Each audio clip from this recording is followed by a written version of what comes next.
In the quiet of a starlit night, Bai Jing found herself ensnared in the cold grasp of a haunting dream. The room was dark, filled with shadowy tendrils crawling toward her like creeping vines. She tries to move, only to realize her hands are bound tightly. A silver-haired figure hovers over her, his lips trailing down to her stomach. Her eyes flutter open, heart pounding as his intense gaze pierces through the darkness. His intense eyes never waver as he leans in, close enough for her to feel his breath on her skin. Suddenly, she feels something cool and slippery. A serpent wrapping around her, its scales pressing against her. Her senses blur, the scene shifting between reality and nightmare. With a jolt, she snaps awake, gasping for air. Her eyes darted around the room, scanning every shadow, every corner. No one is there. Slowly, her racing heart begins to settle, and she tells herself it was just a nightmare. Or so she thought. 3 months later, when she visited the hospital to address her health, the doctor's words shattered her calm. "You're pregnant," the doctor declared, a revelation that shook her to her core. But that wasn't all. Confusion twisted her mind. She had no partner, no logical explanation for this revelation. But before she could process it, the doctor added, "There's something else. The ultrasound shows your womb is filled with scales." Scales? Bai Jing's voice trembled. Her mind raced with disbelief, trying to dismiss it as an absurd mistake. Yet, when she looked at the ultrasound screen, there it was, a dark shape, slithering like a serpent within her. Back home, as Bai Jing sat alone, mulling over the impossible, when she felt the strange sensation of being watched. She glanced around, but the room was empty. Dismissing it as paranoia, she eventually drifted to sleep. Moments later, her eyes fluttered open. The figure from her dream appeared before her, materializing in her room as if summoned. He was exactly as she remembered, silver-haired, sharp-eyed, and exuding an aura of ancient power. Bai Jing's mind raced. "Are you the father of this child?" she demanded, barely able to keep her voice steady. Struggling to understand, Bai Jing pressed on. "But why me? What did I do to deserve this?" The man's face grew dark, his voice a chilling whisper. 20 years ago, your mother was pregnant with you. She nearly lost you," he began, each word heavy with anger and bitterness.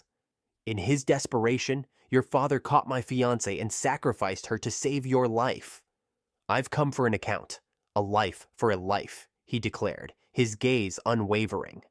Bai Jing's fear grew, and she pleaded, "Please forgive me. I'll do whatever you ask, as long as it doesn't hurt me." The man smirked, his eyes flashing with amusement. "Anything I ask?" As Bai Jing stood before the silver-haired man, his intense gaze softened slightly. "It's not hard to let you go," he began, "but there are conditions. You have 2 choices. First," he began, "promise to become my disciple and help me in performing good deeds." He paused, his expression hardening. "Second, because my fiancée died because of you, you must take her place. As my wife." He leaned in, voice cold yet commanding. "Give birth to my child and pass down my legacy, generation after generation." Feeling cornered, Bai Jing whispered, "I accept the first one." "No regrets," he replied. He leaned closer, sealing her fate with a kiss. Later, as Bai Jing reflected on the surreal encounter, she noticed a strange bead lying before her. His voice echoed in her mind. "Protect this bead. It's proof of our bond. Be fair, be honest, and beware of greed. And my name is Liu Longting. Remember that." Long ago, a tale spread across the region.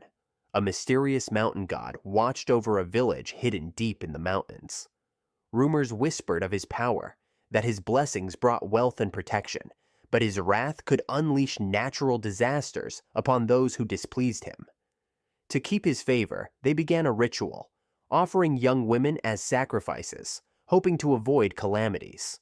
Over time, this tradition became a fearful burden, binding the villagers to the god with both devotion and dread. Bai Jing learned of this dark history and couldn't hide her frustration. "How can you still believe this? It's just superstition." She argued with her grandmother, who was firm in her belief. The mountain god warned me in a dream. If we stop, misfortune will come for our children and grandchildren. Sighing, Bai Jing regretted mentioning Liu Longting earlier. Her grandmother abruptly declared, "Since you're so capable, I'm leaving this responsibility to you." Shocked, Bai Jing watched as her grandmother announced her departure, leaving Bai Jing to deal with the mountain god alone. Bai Jing walked through the village. She saw an elder gently holding her granddaughter, a resigned expression on her face. The elder continued, her voice tinged with sadness. "Many years ago, one of my sisters was taken as an offering to the mountain god. Dragged up the mountain, she faced her fate bravely, even as she knew there would be no return." The elder held her granddaughter tightly, her tears falling silently as she clung to her. Bai Jing listened quietly. "Everything will go well," she murmured. Bai Jing felt a familiar presence by her side, Liu Longting. He leaned in with a smirk. "Don't be too happy. They can't see me. They'll think you're crazy if you talk to me here." Bai Jing wrestled with the daunting question. "How do I handle this mountain god?" "All gods are born from faith. The deeper the faith, the stronger they become. But the villagers have long since lost faith in him," he remarked. "The same goes for me." Bai Jing eyed him skeptically. "Can you actually beat him?" she asked. Longting smirked. "Probably. I have been practicing for 700 over years now, after all." Liu Longting leaned in closer, a mischievous glint in his eyes. "I have a plan," he whispered. "Present yourself as the mountain god's bride, instead of sacrificing the young girl." He pulled her close, his arms wrapping around her. "Wait for me to come, and I'll protect you from the mountain god," he whispered. Bai Jing looked at him, unconvinced. "You better remember, once this all is over, I'll get you for this." He grinned. "Be careful, Bai Jing. Your life is now in my hands." The day of the mountain god's sacrifice arrived. Bai Jing, adorned in ceremonial red robes, walked up the mountain, surrounded by villagers chanting solemnly. As the ritual began, Bai Jing's heart pounded, both with fear and determination. She had a plan to avoid facing the mountain god. She carried a special pill, meant to render him powerless if consumed. As the ritual candles flickered, casting shadows across the walls, Bai Jing sat alone in the dim temple, whispering a prayer. But her solitude was interrupted by an eerie presence. From the darkness, a figure materialized. A tall man, cloaked in black robes, eyes glowing with an unsettling intensity.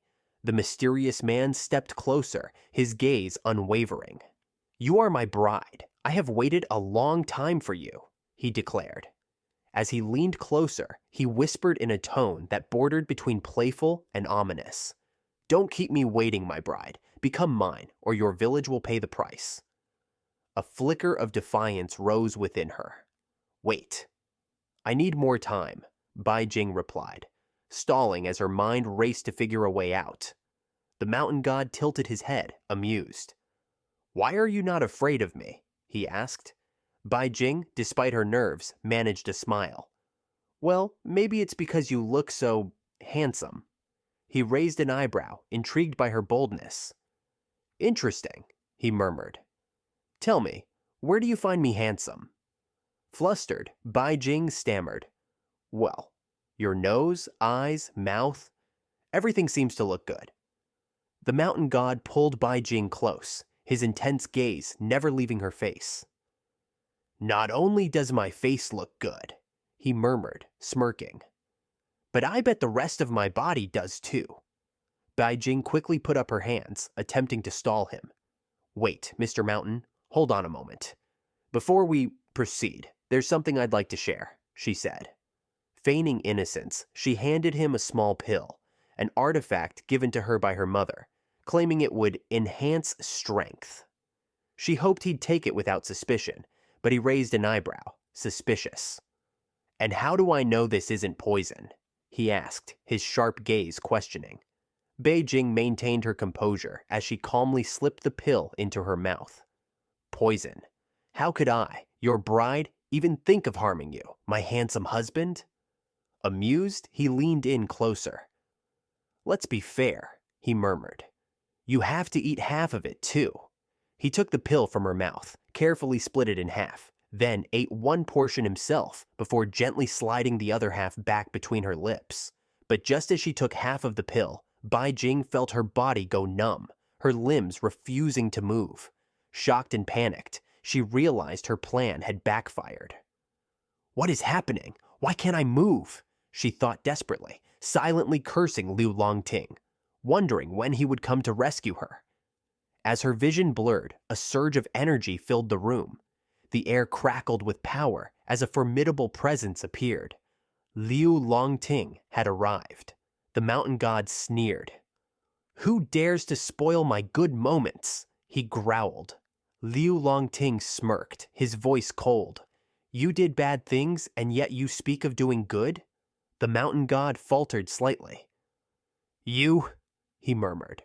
Liu Longting's eyes narrowed, his power radiating as he stepped forward. "Take a closer look," he commanded. "Do you recognize me?" As they both come face to face, the mountain god taunts Liu Longting, convinced of his own superiority and the inevitable victory granted by years of veneration. Liu Longting remains calm, his voice steady as he replies, "Try it if you dare." The battle erupts. Energy crackles between them, shaking the ground and reverberating in the heavens. As Liu Longting chanted a powerful mantra, the mountain god flinched, visibly startled. His calm confidence cracked, revealing fear for the first time. Seizing the moment, Liu Longting struck, his attack landing with brutal precision. The mountain god howled in agony, his once mighty presence now reduced as he staggered, defeated. Liu Longting turned to check on Bai Jing, only to find her frozen, her face contorted in pain. He raised a brow, noting her distress. "Did you take that pill too?" he asked. Realization dawned on him, and he softened, explaining. "The children within you shielded you, but the effects aren't so gentle on you." "Let me help you," he murmured, his gaze lingering on hers. "Otherwise, you'll end up crushed, just like the mountain god." Bai Jing's cheeks flushed as she realized his intent, her mind racing. Damn this snake. Always finding a way to take advantage. Sensing her thoughts, Liu Longting chuckled softly. He leaned in closer, his breath warm against her cheek. "It's been a long time, hasn't it?" he teased. "Don't you miss me?" Despite her inner protests, Bai Jing's blush deepened, betraying her. And in that charged silence, the world around them seemed to fall away, leaving only the two of them. As dawn breaks, Bai Jing awakens beside Liu Longting, memories of the previous night flashing through her mind. Embarrassed, she silently wishes to forget. Longting, however, teases her, asking, "How do you feel? Better than being tormented by a pill, right?" Annoyed, Bai Jing snaps, "Do not discuss it," and pushes him away. He warns her to show gratitude, hinting she could end up like the mountain god if she isn't careful. Later, as he leaves, she contemplates her situation, realizing that confronting him now is futile. She resolves to obey for the moment. Afterward, Bai Jing steps out, the village bustling in celebration now that the mountain god is defeated. She reassures the villagers not to rely on sacrifices anymore, and encourages them to work hard to fulfill their wishes. Later, Bai Jing, accompanied by her grandmother, arrives at Suo Yinggu, a mysterious fortune teller. Inside, Suo Yinggu gazes into a glowing blue orb, studying Bai Jing's aura with a knowing smile. The fortune teller reveals that Bai Jing's circumstances are extraordinary, far beyond the fate of an ordinary human. Her life was forced onto a difficult path, with limited options to escape. Suo Yinggu then reveals that Bai Jing's body harbors a powerful family connection, one that binds her destiny to Liu Longting. When Bai Jing asks if there's a way to break this bond, Suo Yinggu tells her it won't be easy. This practice of immortal family bonds has endured for nearly 1,000 years, and cannot be severed with mere words. Frustrated, Bai Jing pleads for guidance. She advises her to find the right man to marry to suppress Liu Longting. Bai Jing's eyes widened in fear. No. If he finds out, he'll kill us all. Suo Yinggu advises that the only solution is to balance Liu Longting's power with goodness, virtue, and self-improvement. She emphasizes that if Bai Jing accumulates enough good deeds, she can tip the scales, preventing herself from being controlled by the ancient forces at play. Before offering her help, Suo Yinggu asked Bai Jing to assist with a client's problem first. With no other choice, Bai Jing reluctantly agreed.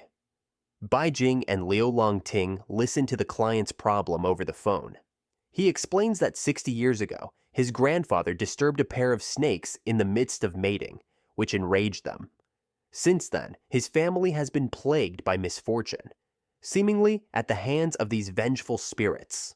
Recently, the snakes sent dreams to his young daughter, warning that they intend to bring ruin to the family. The client, desperate, requests Bai Jing's help to break the curse. Bai Jing explained to Liu Longting that her friend had somehow found out about them and asked for her help. "Will you help me?" she asked, trying to coax him. Liu Longting studied her for a moment before surprising her with a sudden agreement. Bai Jing gasped, caught off guard by his unexpected response. Leaning closer, Liu Longting said with a smirk, "I may have been a bit ruthless yesterday. Think of this as a wedding gift, since we're married now." Flustered, Bai Jing shot back, "I told you not to mention that night, and who said we're married?" As Bai Jing and Liu Longting enter the residence, they're welcomed with reserved curiosity by their host. The man's demeanor shifts to warmth as he acknowledges Bai Jing, yet he seems wary of Liu Longting. Liu Longting introduces himself as her partner, who has come to assist, drawing a surprised glance from the host. As Bai Jing and Liu Longting are escorted upstairs, they find the daughter, Xiaoling, a young girl who appears troubled, surrounded by a mysterious aura. Liu Longting senses the dark energy lingering around her, immediately recognizing it. The host explains to Xiaoling that these people are here to help her. She glances at them with scary eyes, and without warning, she lunges at Bai Jing. Liu Longting quickly steps in, shielding Bai Jing from the sudden attack. Xiaoling snarls, "No one interferes. Try, and I'll kill you." The air crackles with intense energy as Liu Longting begins chanting a powerful mantra that echoes through the room. Shadowy darkness around Xiaoling starts to dissipate, leaving her stunned, her gaze now clear and innocent. Her father, overwhelmed with gratitude, calls it a miracle and thanks Bai Jing and Liu Longting as his daughter finally returns to her gentle self. Ma Jianguo requests if they can finish the exorcism today, but Liu Longting declines, explaining that Bai Jing, his wife, is tired from the journey. He requests to be taken to a hotel to rest and says they will return tomorrow. Mei Jianguo hesitantly offers them rooms in his own house, but Liu Longting's piercing glance quickly convinces him otherwise. Defeated, Mei Jianguo agrees to arrange a hotel for them. At the hotel, Bai Jing collapses onto the bed, visibly exhausted, muttering, "Why didn't you just handle this matter earlier, so we could have avoided all this and stayed home?"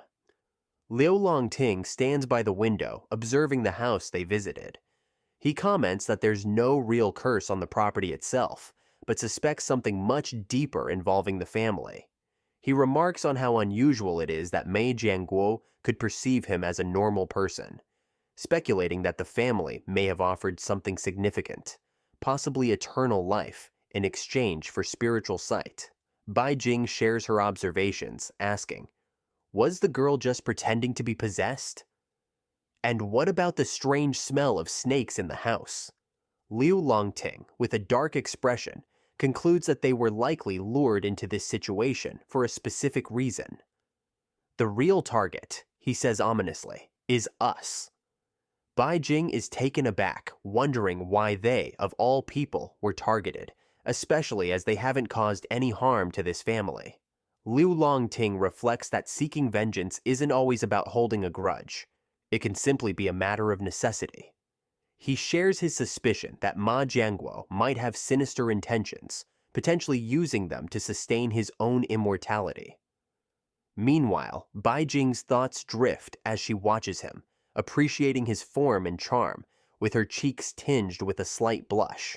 Unable to resist, Bai Jing's imagination gets the best of her, comparing Liu Longting to a model she might see on TV. However, Liu Longting casually asks for his clothes, which she had left at the door. Flustered, she responds. But before she can hand them over, he steps out, catching her off guard with his bare presence. She stammers, demanding he cover up quickly. Unperturbed by her reaction, Liu Longting calmly steps closer. He leans in, asking her if she can still detect the fishy smell on his skin, a mischievous glint in his eyes. Blushing and a little breathless, Bai Jing confirms it's faint, but he inches even closer.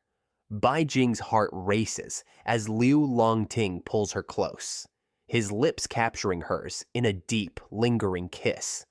Just as the moment intensifies, a sudden knock on the door interrupts them.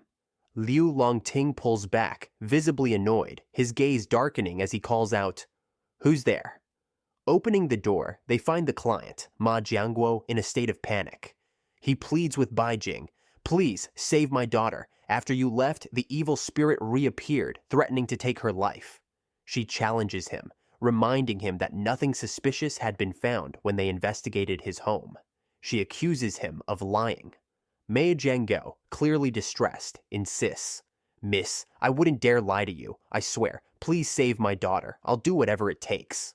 Liu Longting, still composed but slightly irritated, tells Ma Jiangguo, "If you want us to save her, you must tell the truth. Otherwise, there's nothing we can do." Reluctantly, Ma Jiangguo reveals the dark history of his family.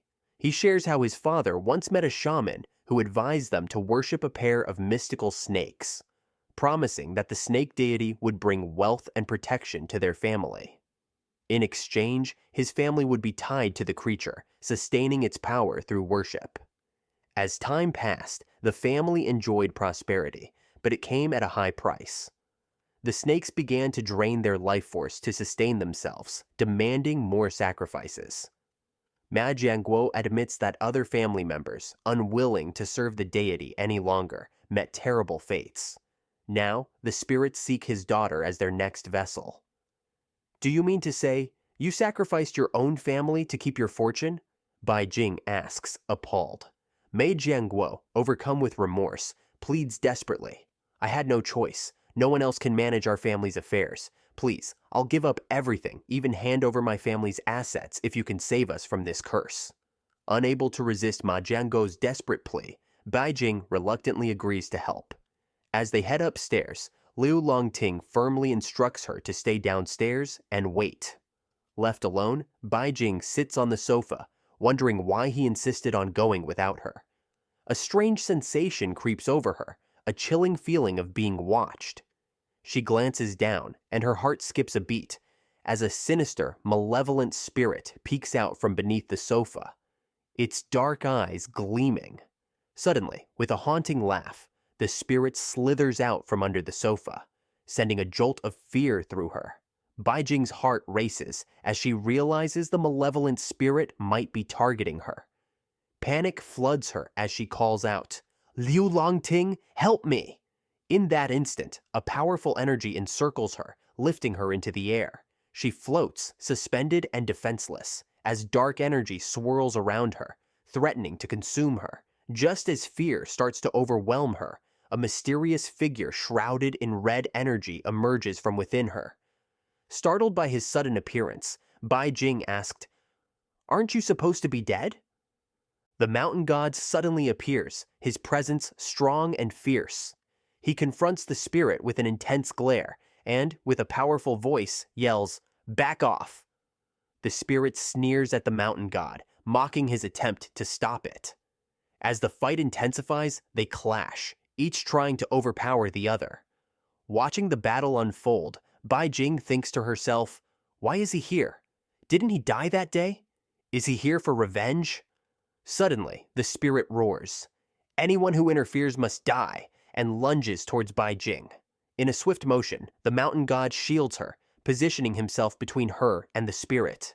He taunts the spirit, saying, If you don't return to your husband now, you may lose him forever. With a menacing growl, the spirit hesitates, then retreats hastily. As the mountain god lands back on the floor, Bai Jing rushes to him, asking, "Are you okay?" He gives her a faint smile and replies, "I'm fine." He reveals that he drank a deadly poison created by the Liu family to weaken him, yet he survived due to his strong cultivation. Bai Jing looks at the mountain god with a mix of concern and curiosity. He explained that he placed a small portion of his essence within her to survive. Beijing questions his decision to take a dangerous medicine that damages his body over time.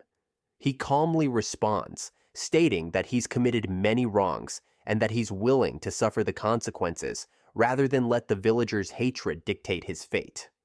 Beijing asks what he intends to do now. The mountain god, observing Beijing's determination, offers to help her escape Liu Longting's control, as he can sense her desire for freedom. However, he admits his energy is severely weakened.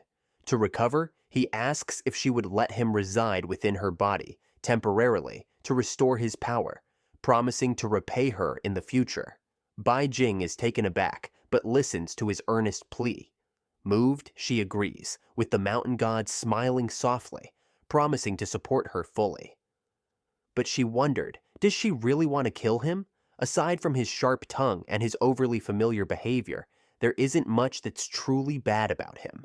As Bai Jing is deep in thought, wondering how this new alliance will affect her future, she realizes the mountain god has already vanished, leaving her with lingering doubts about the danger that lies ahead.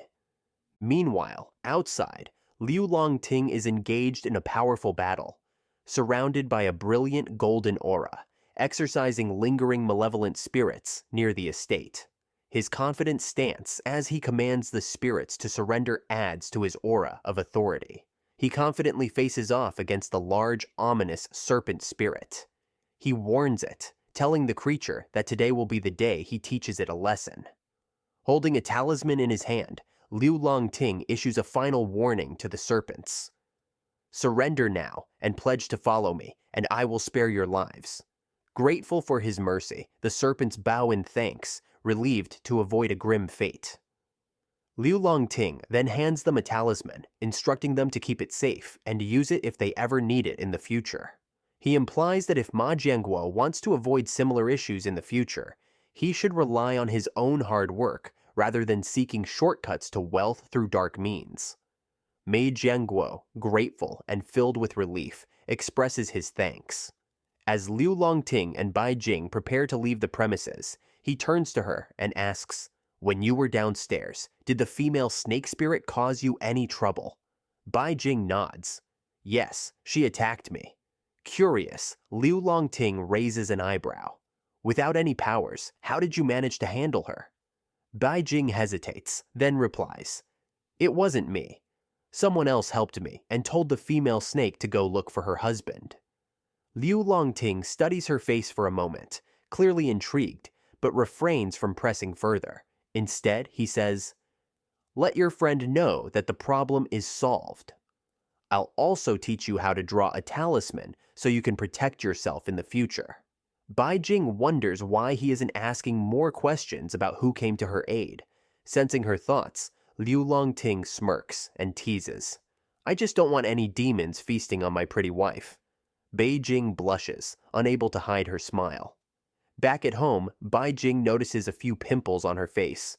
Concerned, she asks her fortune teller friend for advice. Her friend suggests that it might be due to carrying Liu Longting's child within her and advises her to ask him for help. Standing outside Liu Longting's room, Bai Jing hesitates, debating whether or not to bring it up. Just as she's about to turn away, Liu Longting notices her lingering in the doorway and calls her inside. Once she enters, she fidgets nervously, unsure of how to introduce the topic. Noticing her reluctance, Liu Longting raises an eyebrow and asks, "Why are you just standing there? Come closer. I'll show you how to draw talismans." He gently holds her hand, his fingers warm against her skin as he begins to draw talismans with careful precision. "The talisman alone is weak," he murmurs, "but with a strong flow of spiritual energy, it becomes much more powerful." He notices her tense posture and softly advises, "Relax your grip so it can flow freely." But with his face so close to hers, Bai Jing finds it hard to relax. Her heart races and her discomfort is evident. Sensing her unease, Liu Longting pulls her even closer, his voice a low murmur. "You can only concentrate if you let go," he says, guiding her gently. Startled by the sudden intimacy, she stammers, I only need your essence. That's it." A smirk tugs at his lips. "Is that so? Why didn't you just say so?" Without warning, he pulls the mask from her face, revealing her flushed cheeks. Then, before she can react, he leans in, capturing her lips in a deep, passionate kiss, leaving her breathless and completely caught off guard. After a few days, Bai Jing and Liu Longting arrive at the sacred mountain. As they near Liu Longting's home, curiosity and nerves get the better of Bai Jing. She glances up at him, her voice soft but curious. "Why did you bring me here? Are you really going to introduce me as your wife?" But before he answers, two young children eagerly run up to Liu Longting, calling him third brother with excitement. Bai Jing is enchanted by their innocent joy, and her heart melts at their cuteness. Liu Longting's siblings eagerly tug at his sleeves, pleading, "Stay longer this time, brother." He smiles, then asks, "Is the second sister home?" Liu Longting's siblings eagerly lead him and Bai Jing inside, but one of them glances back at Bai Jing. Whispering to him, they ask, "Who is she?" and mutter about her appearance, calling her ugly. Irritated, Bai Jing firmly scolds them, declaring, "I'm his disciple." As they continue, a striking woman steps forward, her expression lighting up at the sight of Liu Longting. "You're back," she exclaims warmly, but her gaze shifts to Bai Jing with a hint of curiosity.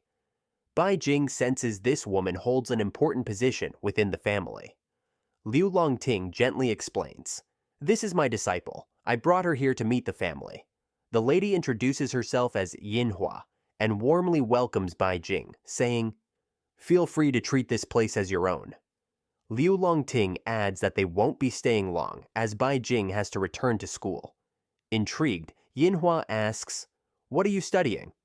"I'm studying painting," Bai Jing replies. Yinhua's eyes light up with curiosity. "Oh? Do you know how to paint in the Western style? You know, without clothing?" she asks with a mischievous smile. "If so, perhaps you could draw one for me." Everyone stares at her in stunned silence, expressions ranging from shock to amusement at her bold request. Later that night, Liu Longting strolls into Bai Jing's room, casually slipping off his clothing with a mischievous glint in his eyes. Flustered, Bai Jing stammers, "Why are you undressing, and why are you even in my room?" Longting smirks. "Didn't you say you could do Western-style paintings? Well, I want one too." Reluctantly, Bai Jing agrees, her cheeks tinged pink as she tries to focus on her task. But as she starts painting, her concentration falters, her gaze drifting nervously to his bare form. Frustrated, she finally admits, I can't do it." Longting's smirk deepens as his hand grazes her leg. "Is it because of me?" he teases, his voice playful. Leaning in, he murmurs, "If it helps, you're welcome to draw directly on me." Their playful banter fills the room and draws them closer, laughter blending with soft, lingering glances in the quiet night. In the morning, Bai Jing wakes up and notices that the painting she worked on last night is missing. Later, at the breakfast table, Longting suggests she should eat more. Jing thinks to herself, "It's only because of you that I'm this exhausted." Suddenly, the sound of a trumpet echoes through the hall, and a woman appears. She announces, "My master has seen the painting of the third master and has come to propose marriage." The entire table falls into stunned silence, everyone staring in shock at the unexpected declaration. Yinhua's expression sharpens with disapproval. "You dare propose to my third brother? Do you even consider your own status?" The lady, unfazed, responds confidently, "Don't underestimate me. My master, once granted a title by the prince, and later named noble concubine, is a fitting match for your family. Suddenly, a gust of wind heralds an impressive entourage. A lavish red palanquin, adorned with golden tassels, arrives, accompanied by attendants who move in perfect unison. As everyone bows, their solemn expressions and graceful movements hint that they are escorting someone of considerable importance. The curtains part, revealing a dignified woman stepping out gracefully. She addresses Yinhua calmly. There's no need to argue with the servant. With a soft smile, she continues. Last night, I glimpsed a portrait of the third master. His elegance captivated me, and I come today hoping you'll consider our proposal. Yinhua, with a composed yet firm tone, points out that Liu Longting is considered a sinner and not suitable for marriage just yet. The lady, unfazed, gracefully responds that she is willing to wait, emphasizing the potential alliance's advantages for both families. The room falls silent, and everyone exchanges uneasy glances, sensing the tension in the air. After a thoughtful pause, Yinhua declares that she will discuss the matter with Liu Longting and the rest of the family, promising to consider the proposal. If the family approves, she will accept the betrothal gift. Hearing this, the woman nods in satisfaction and bids her farewell. As she turns to leave, Liu Longting nudges Bai Jing playfully with his elbow, a small gesture of comfort amidst the tense atmosphere. The woman notices the subtle interaction, her eyes narrowing slightly. Turning to leave, she remarks, I happened to see Liu Longting and his disciple together last night. Be cautious. If others see such closeness, it might cast a shadow on Liu Longting's reputation and future. Yinhua calls Liu Longting into another room for a private discussion, her concern evident. Meanwhile, Bai Jing, feeling unsettled by the encounter, sits quietly with two of Liu Longting's younger siblings.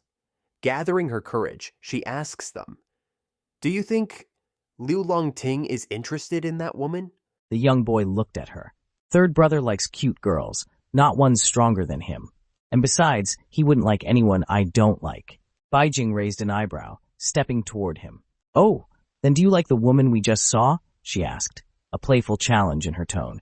The boy's confident expression faltered, and he replied hastily, No, I don't like her. Relieved, Bai Jing couldn't help but grin. Good. Do you like me? She teased. The boy squinted, pretending to study her intently. After a long pause, he shook his head and said with a serious face, No, you're ugly. Bai Jing's jaw dropped as her face flushed with annoyance. You little brat, she huffed, glaring at him. Suddenly, the younger girl grabbed Bai Jing's hand. Sister, do you really like my third brother? She asked with wide, innocent eyes. Blushing furiously, Bai Jing replied, How could I? I'm just his disciple. Besides, we're completely different species.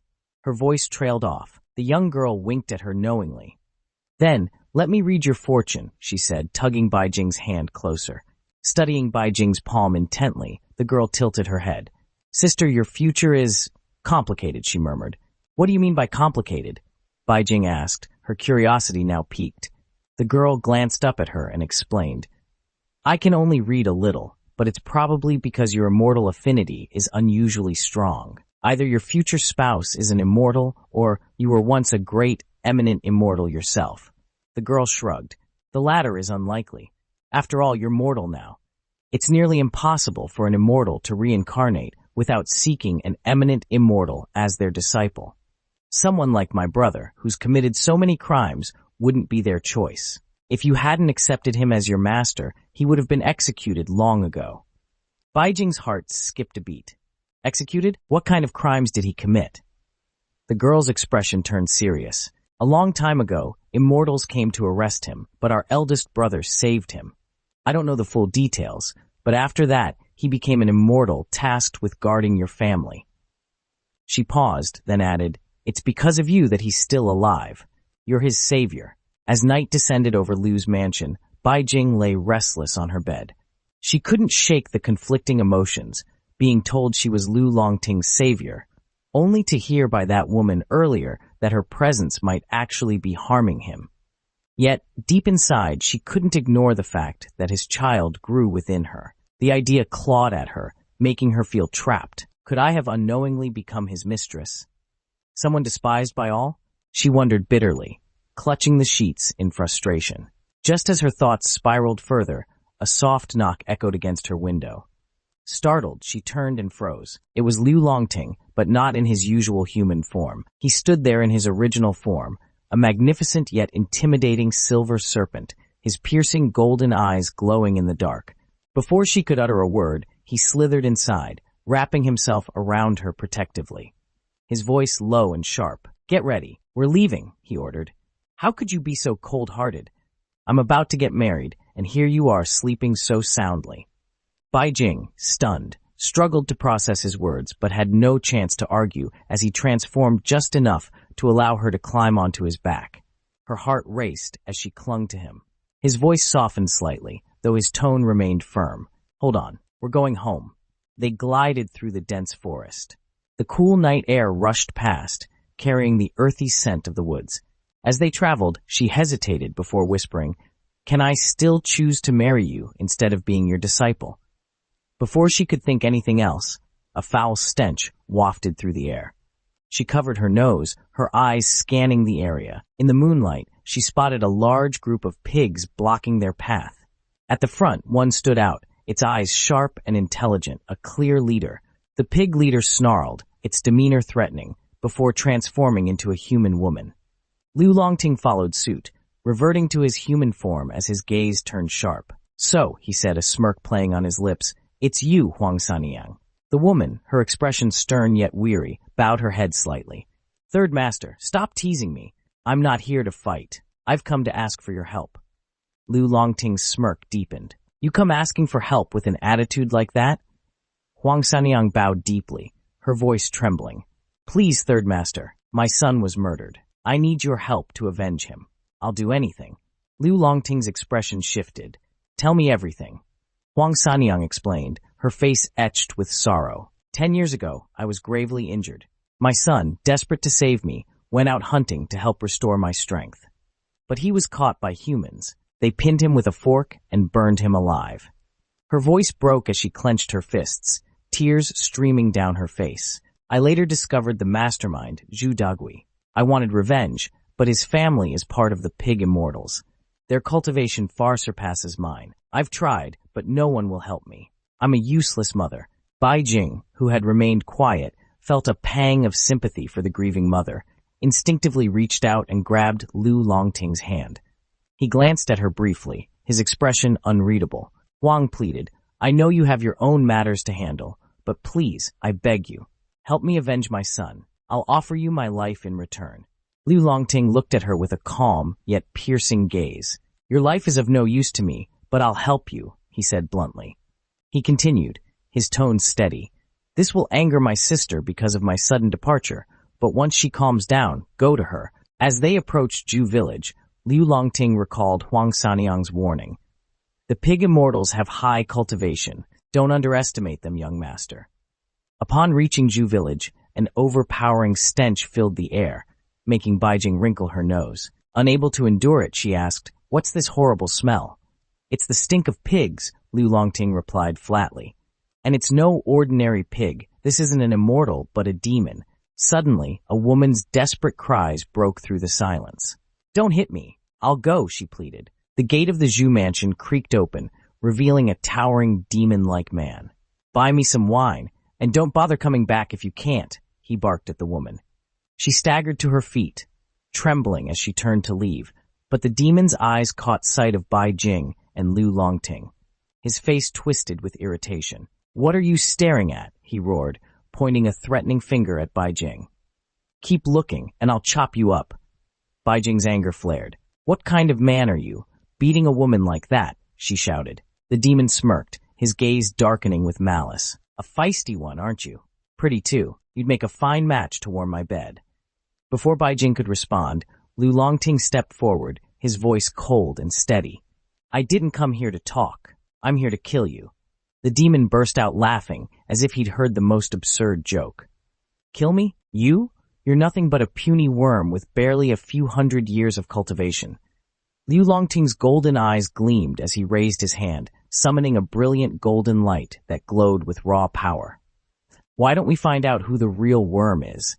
he said, his voice calm yet laced with menace. The demon sneered, picking up a bowl filled with a mysterious liquid. Fine, I'll deal with you first, he growled. Then I'll enjoy that little beauty over there. With a single gulp, he drained the bowl's contents. His eyes turned blood red, and his body convulsed before twisting grotesquely. His human form melted away, replaced by a monstrous pig-like demon with massive tusks and glowing crimson eyes. He roared, shaking the ground beneath them. Terrified, Baijing yelled, "Lu Longting, be careful." Lu Longting transformed into his original form, a majestic silver snake with shimmering scales and piercing golden eyes. The two roared at each other, the tension thick in the air. As they clashed, Baijing watched in awe and fear. For the first time, she saw Lu Longting fight in his true form. What if Lu Longting loses? She whispered to herself, her breath shaky. The battle was fierce. Blood splattered the ground as the pig demon huffed and snarled, his confidence faltering. "I've cultivated for centuries," he growled, panting heavily. "How could I lose to someone like you?" But Lu Longting's strength was unrelenting. With a powerful strike, he coiled tightly around the pig demon, squeezing the life out of him. The pig let out a final, guttural roar before collapsing onto the ground with a heavy thud. Lu Longting released his grip, but stumbled, his massive body wobbling before falling to the ground. "Lu Longting!" Baijing screamed, rushing to his side. Panic consumed her as she dropped to her knees beside him, tears streaming down her face. She leaned in close, her voice trembling. "You can't die. Don't you dare leave me." A faint warmth brushed her cheek. Lu Longting, though weak, managed to lift his hand and rub her face gently. "I'm fine. There's no need to cry over me." His golden eyes flickered with mischief as he added, "But if your heart aches for me that much, how about we find a good spot where you can show me how much you care?" Baijing's tears turned to anger as she glared at him, her face flushed. "How can you joke at a time like this?" she snapped, her voice filled with frustration. Baijing nervously checks into a simple express hotel, carrying an unconscious Lu Longting, who has now reverted to his snake form. Placing him gently on the bed, she mutters to herself, "There's no good place around here, and he's so seriously injured. What should I do? Should I try to reach Yingyu for help? She might know how to heal him." As she watches over Lu Longting, she tenderly strokes his small snake form. "I'm so useless," she whispers. "If only I could help you just a little." Suddenly, a loud and frantic banging on the door startles her. Baijing freezes, her heart pounding. Before she can react, the door bursts open, and golden flames flood the room. Two figures stride in confidently, their silhouettes illuminated by the light. One of the men stepped forward with a polite yet commanding tone. "Hello, miss. Huang sent us here to treat the young master. This is my old friend, an immortal doctor." Baijing instinctively stepped back, wary of the two elderly but imposing figures. The white-haired man, exuding an air of authority, glanced at her and remarked with a hint of mockery, "Young lady, is this how you welcome your guests? Where are your manners?" Baijing stammers nervously. Please save him." "He's gravely injured," she pleads. The elder man looks at the small snake on the bed and scoffs. "Humph, he deserves it." The elder carefully picked up Lu Longting and began performing an intricate healing ritual. The other man turned to Baijing, gently advising, "It's best you don't watch. His condition might appear painful during the process." As the ritual concluded, Lu Longting reverted to his human form, looking pale but alive. He expressed his gratitude to the elder with a sincere, "Thank you." The older man, however, gestured toward Baijing and said, "You should thank her as well. She's taken great care of you." Meanwhile, Baijing, scanning the room, noticed the absence of the other elder doctor and wondered where he had gone. The remaining elder then turned to Lu Longting and firmly suggested, "You need to rest. Your fever is still dangerously high. Don't push yourself further." Baijing thanked the old man sincerely and offered him some tea as a token of her gratitude. The elder smiled and declined gently, saying, "I'll visit you tomorrow. There's something I need to give you, since my time in this world is running short." His words made Baijing's heart ache with sadness, but the elder reassured her, "Don't dwell on it, young one." Reluctantly, she agreed, though curiosity gnawed at her. What could he possibly have for her, especially since she had never met him before? As the elder departed, Baijing felt a wave of relief wash over her. But just as she was about to exhale, Liu Longting suddenly pulled her into a firm embrace from behind, startling her. His voice was soft yet filled with warmth as he murmured, "If it weren't for you, I would have suffered for months longer." Baijing's cheeks flushed red. "Let go of me," she stammered, her voice tinged with worry. "You're still injured."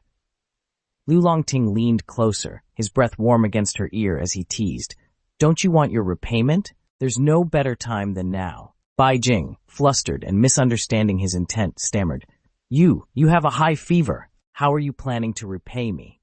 If it's money, just write me a big check." A sly smirk played on his lips as he replied, "This repayment is something you can only receive while I have a fever. It's a rare opportunity." Intrigued by his cryptic words, Baijing's curiosity got the better of her. She turned to face him, her eyes lighting up with anticipation. "What kind of treasure can you only give me while you're sick?" she asked eagerly. His smirk deepened, and he pointed suggestively. Baijing followed his gesture, only to realize his mischievous intent. Her face turned crimson as heat rushed to her cheeks. Before she could react, he slid his hand under her clothing, leaving her stunned and utterly flustered. As dawn breaks, soft light filters through the curtains. Baijing's eyes flutter open, and she notices Liu Longting peacefully asleep beside her. Realizing his fever has subsided, she quietly reflects on his improved condition. Her thoughts wander as she watches him, noticing his peaceful expression and delicate features that make him appear almost childlike. She leans closer to Liu Longting, pressing a finger lightly against his lips. She thinks it would be nice if he stayed this obedient all the time. Suddenly, Liu Longting bites her finger lightly, startling her. She yelps, "Are you a dog?" He smirks and asks, "What were you doing? Stealing a kiss?" Flustered, she denies it, but he leans over her, trapping her in place. "If you want a kiss, just take it. I belong to you," he teases. Blushing, she protests, "Who wants to?" But before she can finish, he seals her lips with a kiss. As they lie under the covers, Baijing sighs to herself. Forget it. It's late. Later, at a coffee shop, Baijing stares at the old man in shock. "What? You want to leave the old Dr. Grandpa with us?" The old man nods, explaining, "My time is almost up. I won't be able to stay with him much longer.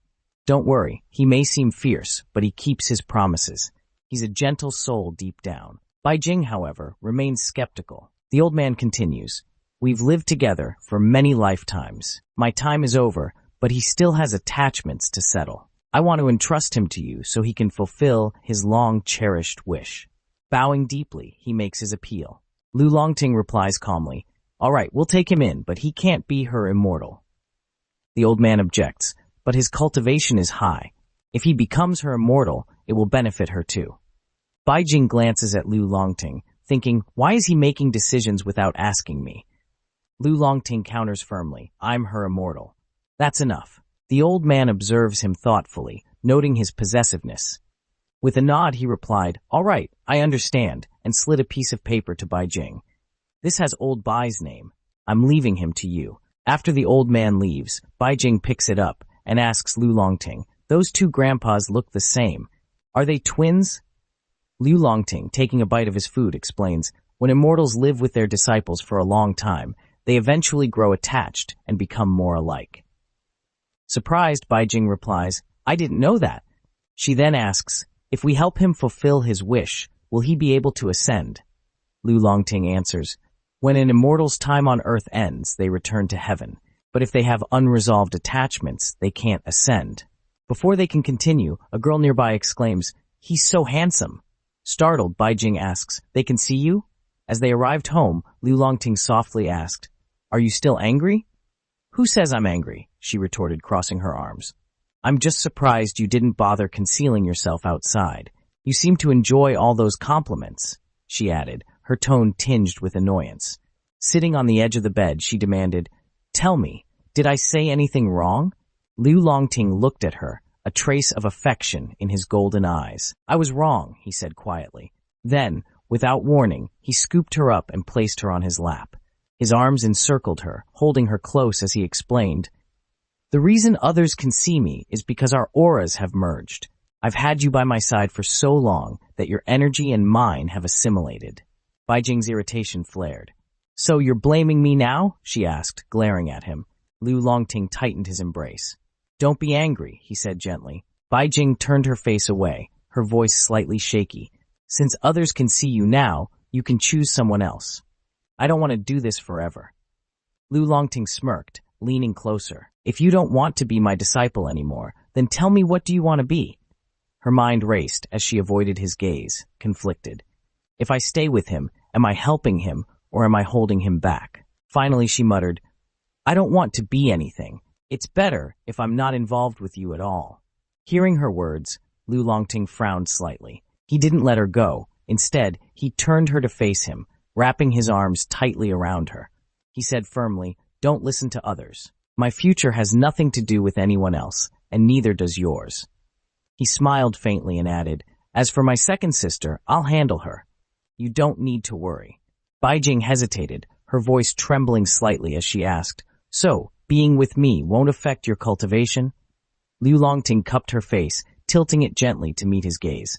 As long as we're happy, that's all that matters, he said softly. Her heart skipped a beat, heat rising to her face.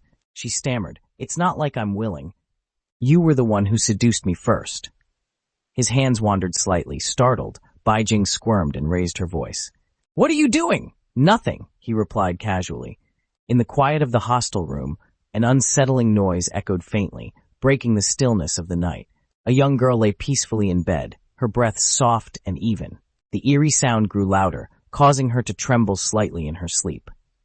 Stop being so noisy, just be quiet, she mumbled, her voice heavy with drowsiness. For a moment, the room returned to silence, as if her complaint had been heeded.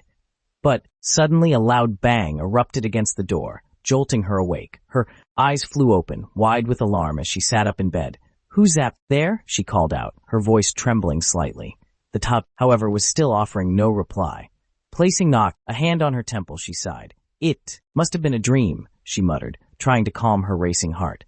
Lying back down, she murmured to herself, I should have stayed home a few more days instead of rushing back to the hostel.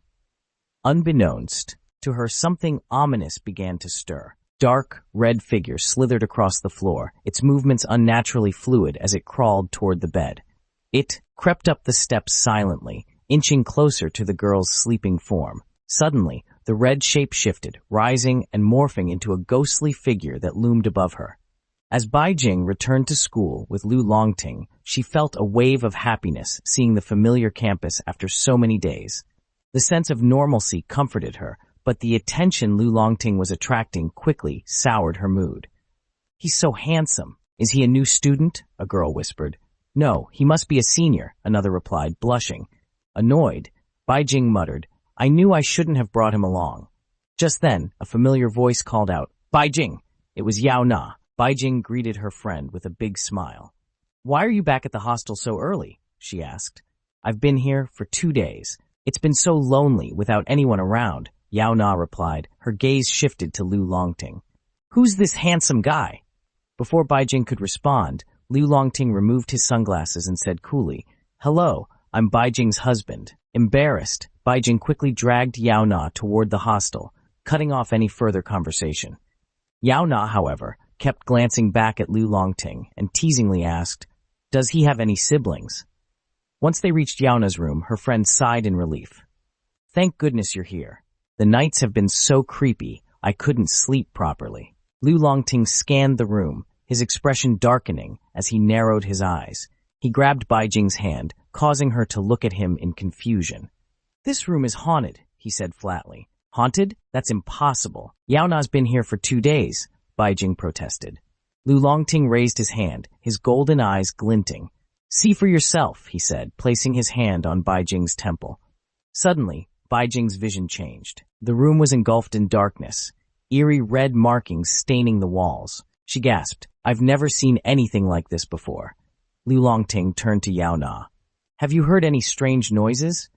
During the day, it's fine, Yan admitted hesitantly, but last night, I thought I heard something. When I looked, there was nothing there. Lu Longting sighed. You let it in, he said grimly. Terrified, Yao Na asked, What is it? Not wanting to scare her, Bai Jing interjected, It's nothing. Lu Longting's just a little sensitive. The room's probably just unsettling because it's been closed for so long. Reassured, Yauna relaxed. Later that night, at 10 o'clock, Baijing and Lu Longting waited alone in the room. Why did you send Yauna away so late? Baijing asked nervously. It will definitely come tonight, Lu Longting replied. We need to deal with it before it becomes a bigger problem. Baijing shuddered. This is so creepy. Lu Longting pulled her into his arms with a teasing smile. Do you want me to hold you? You'll feel warmer this way. Blushing, Baijing stammered. Fine, but promise you won't do anything else. Suddenly, a cold gust swept through the room, flipping the curtains violently. Lu Longting's expression turned serious as he whispered, It's here. Inside the wardrobe, Lu Longting held Baijing tightly as they hid. Baijing, scared yet blushing, tried to speak, but Lu Longting placed a finger on his lips, signaling her to stay quiet. Outside in the eerie room, something resembling hair slithered under the closed door, gliding across the floor. Suddenly, a hand emerged from the ground, pulling itself up. The ghostly figure swung open the bed covers, searching for someone, but finding no one. Frustrated, it let out an unearthly roar that echoed through the room. Terrified, Baijing clung to Lu Longting, trembling. I don't have any grudge against her, so why? She whispered. The ghost turned toward the wardrobe, its blank face unsettling Baijing further. She shivered, unable to look away from its hollow appearance. Lu Longting leaned in close and whispered in her ear, It's a weak ghost. This is your chance to use the talismans. Before she could protest, he pushed her toward the ghost. Baijing stumbled, yelling, I don't want to. She glanced back, shouting, You deal with her. But Lu Longting had already disappeared. You heartless, stinky man, she yelled in frustration. The ghost turned its attention to Baijing, creeping closer. Terrified, she thought, I'm going to die today. Summoning courage, she remembered Lu Longting's words. You have to face it sooner or later. Just place the talisman on her face. From above, Lu Longting's teasing voice echoed. It seems like you're only good in bed. Admit it, and I'll never let you handle this again. Fuming, Baijing shouted back, You're the one who's just a bed warmer. Gathering her resolve, she clutched the talisman tightly and rushed toward the ghost. How hard can it be? She thought as she slapped the talisman onto the ghost's blank face, yelling, Evil, be gone. The ghost shrieked in pain as golden light engulfed it, blinding Baijing momentarily. When her vision cleared, she saw the ghost consumed by red flames, slowly disintegrating. She sighed in relief. Finally, it's gone.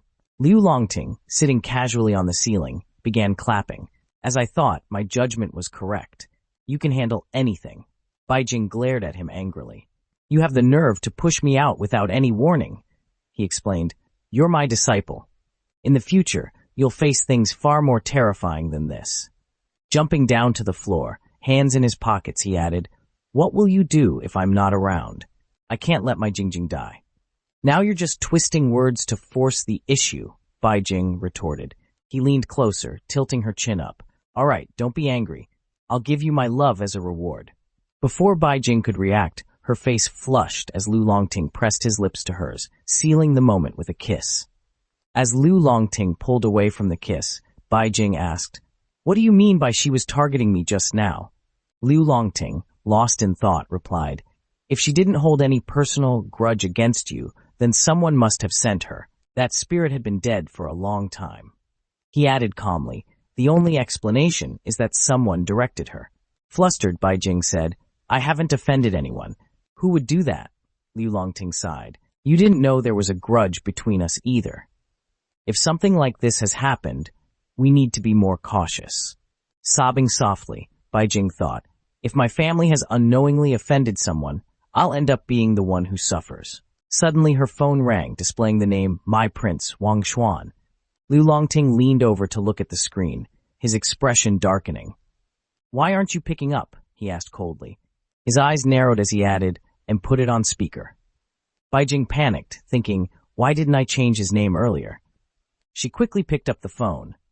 Baijing, my birthday is coming up, and I'm inviting you to my party, Wang Xuan said cheerfully. Noticing Lu Longting's icy glare, Baijing stammered, Birthday? I don't think I'll be free. Ignoring her hesitation, Wang Xuan declared, It's settled. I'll pick you up tomorrow, and hung up. Baijing turned to Lu Longting nervously. I won't go. I'll just give Yao Na a red packet to pass on. Lu Longting raised an eyebrow. My prince, huh? Blushing, Baijing quickly explained, it's just an old nickname. We weren't compatible, so nothing ever happened. Smirking, Lu Longting leaned in. Then you should go, he said, his tone playful. Not just go, dress up beautifully. Surprised, Baijing looked at him, bewildered by his response. The next day, Baijing reluctantly wore a beautiful dress. Why did he insist on buying me a new one? My old clothes would have been fine. As she looked at the locket around her neck, she remembered Lu Longting's confident words. You can leave, but no one else will make you happier than I can. Her irritation flared at his confidence. As she approached, a car pulled up, and Wang Xuan emerged, apologizing for being late. He escorted her into the car and drove off. But as they veered off course, Baijing asked, This isn't the way to the restaurant. Where are we going? Smiling, Wang Xuan replied, I wanted to take you somewhere special first. He continued, I heard you have a boyfriend now, so I was ready to give up. But seeing you dress up so beautifully for me today, I think I still have a chance. Winking at her, he added, Girls dress up for the boys they like, don't they? Baijing grimaced, thinking, I only wore this because Lu Longting insisted. The car stopped suddenly, and Wang Xuan's demeanor shifted. Let's cut to the chase. My family is rich, so why play hard to get? He moved closer to her, and Baijing's locket began to glow faintly.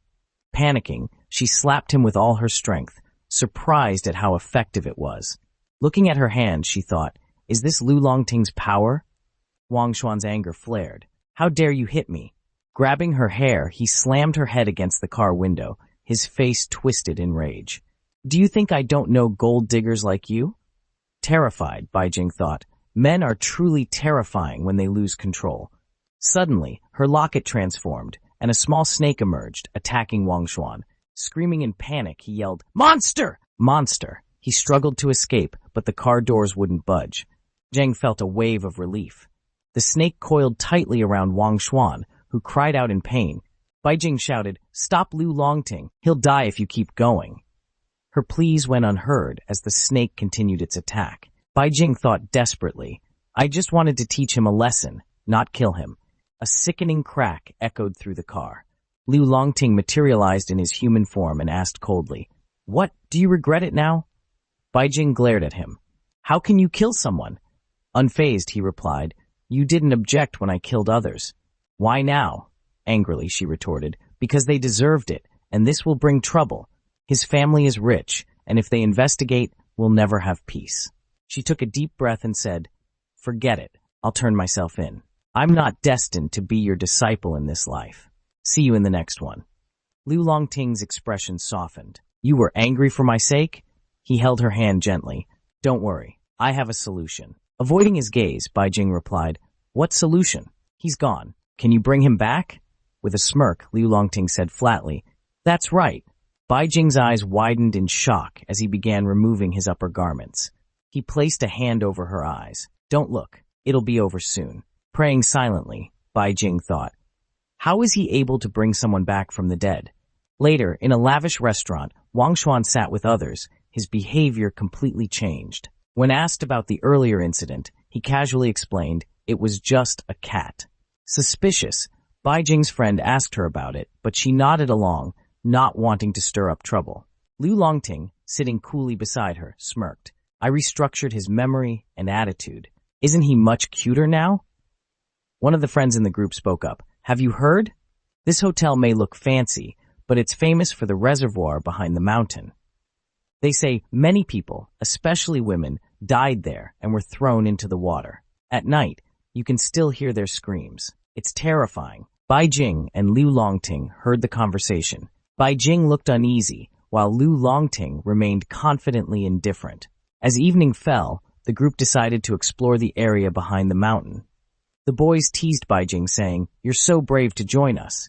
Or maybe you're just scared a ghost might steal your handsome boyfriend. Hearing this, Baijing rolled her eyes but couldn't help thinking, I'd like to see which female ghost has the nerve to try and take him away. Suddenly, her friend called out, Baijing! Isn't that your boyfriend? What is he doing over there? Confused, Baijing turned to see Lu Longting standing by the reservoir, calmly removing his shirt. She rushed toward him, flustered. What are you doing? Behave yourself. Why are you taking your clothes off here? Hurry up and come back. What's wrong with you? Lu Longting didn't reply. Instead, he gave her a faint smile that left her momentarily stunned. His beauty, under the soft glow of the evening light, left her speechless. As he turned to face her fully, a strange ripple disturbed the still water behind him. Slowly, a stream of water rose, swirling around them, as though drawn to him. Lu Longting leaned closer to Bai Jing, his golden eyes reflecting the moonlit water. Startled, she asked, "What are you doing?" Without a word, he wrapped his arms around her, pulling her close. His breath brushed against her ear, sending a shiver down her spine. But suddenly, his form began to change. The handsome figure she had been admiring was twisted and distorted. His face morphed into a horrifying ghostly visage. Bai Jing's heart raced in terror as she stared at the ghastly figure beside her. Panic consumed her, and she stumbled back, unable to comprehend what had just happened. Before the demon could strike, Lu Longting appeared and struck first, pulling Bai Jing out of harm's way before delivering a powerful blow to the monster. The demon shrieked in pain, crying out, "Lady Silver Flower," before vanishing into thin air. Bai Jing, still shaken, turned to Lu Longting in confusion. "Lady Silver Flower, why did that demon look exactly like you? What's going on?" she asked. Lu Longting sighed, clearly not in the mood for explanations. "You're asking too many questions. I'll explain later. For now, go back first. I need to handle this." He pointed to her friends, who stood frozen, their eyes vacant and lifeless. Back in her room, Bai Jing paced anxiously, waiting for Lu Longting's return. The moment he stepped inside, she rushed to him. "Are they all okay?" she asked, concern etched on her face. "They're fine," Lu Longting assured her. "The attackers were mountain demons. They take on the form of someone you love to lure you in and devour your essence." Relieved, Bai Jing let out a breath. "Good, I'm glad they're okay. But what I really wanted to ask..." Before Bai Jing could finish her question, Lu Longting suddenly approached her, his movements eerily unnatural, as if he were possessed. Bai Jing waved a hand in front of his face, testing his awareness. With an innocent look in his eyes, Lu Longting whispered, "I'm in so much trouble. Could you give me some love?" Bai Jing sighed, realizing it was just another one of his mischievous antics.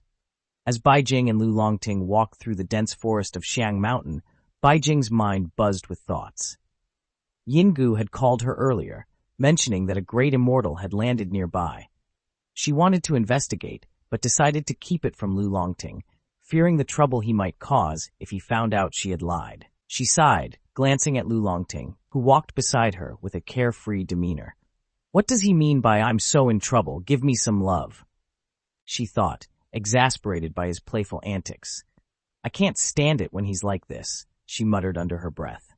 Lu Longting, seemingly unaware of her frustration, crossed his arms.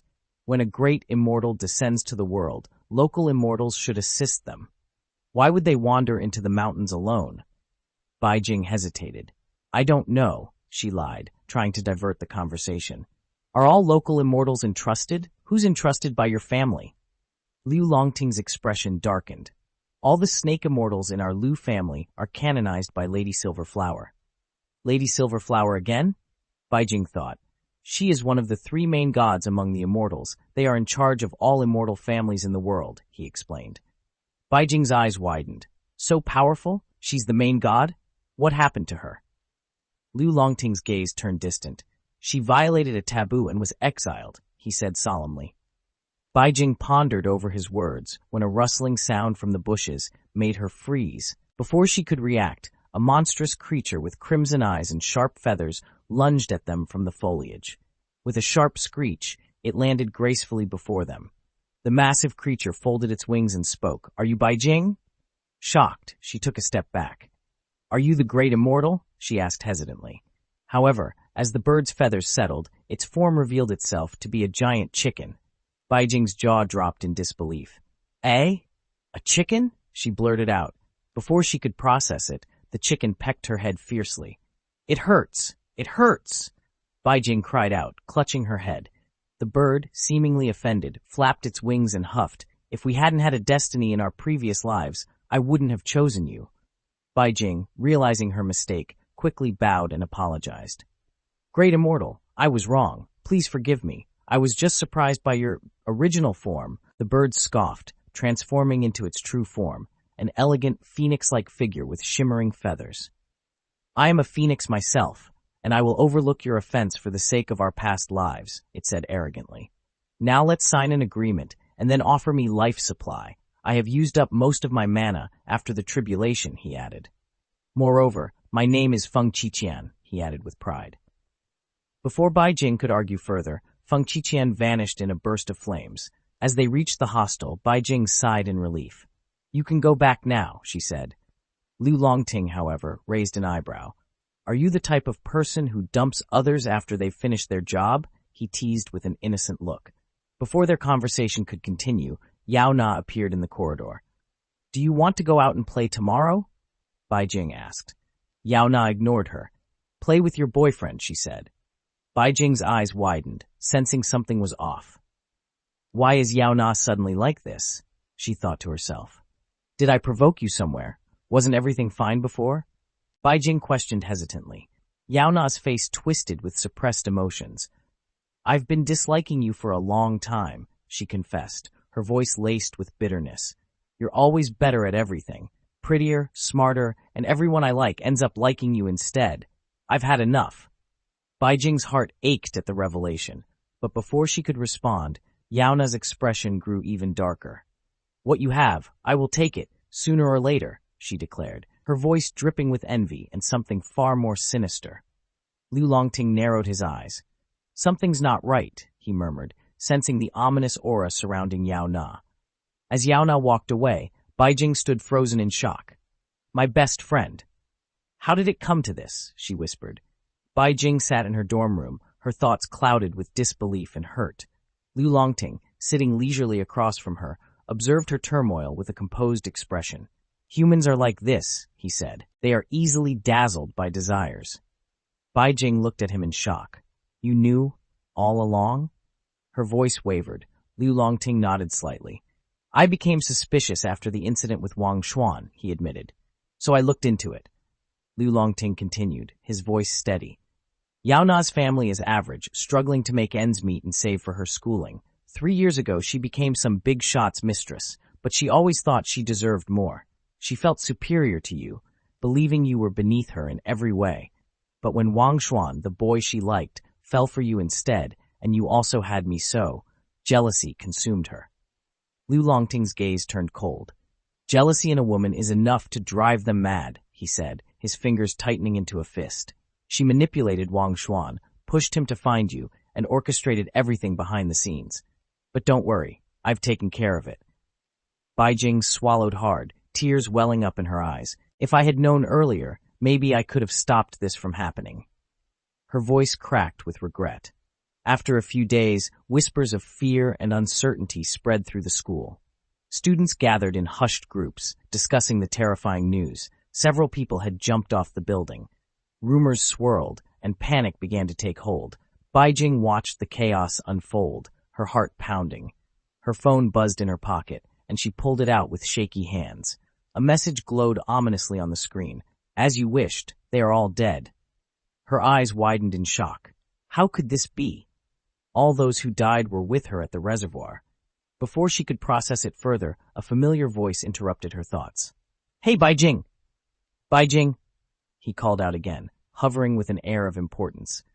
Turning around, Bai Jing finds Feng Qiqian with a concerned look. Why are you spacing out? I've been calling you for ages, he scolds. Still shaken, Bai Jing apologizes. I was just lost in thought. Feng Qiqian munches on his bun and looks at the situation, then replies nonchalantly, No one actually died in your school. Bai Jing's eyes widen in disbelief. What? But everyone saw. Feng Qiqian interrupts, his eyes narrowing. People leave traces when they die, staleness, dark energy, but your school has none of that. What everyone saw might not be real. Bai Jing's mind races, trying to comprehend his words. But someone saw it happen too, she insists. Feng Qiqian sighs. It's likely an illusion or something far more sinister at play.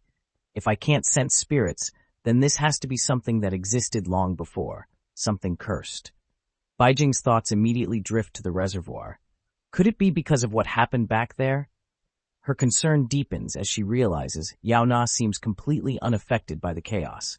Determined to get answers, she rushes off, calling out, "I have to ask her!"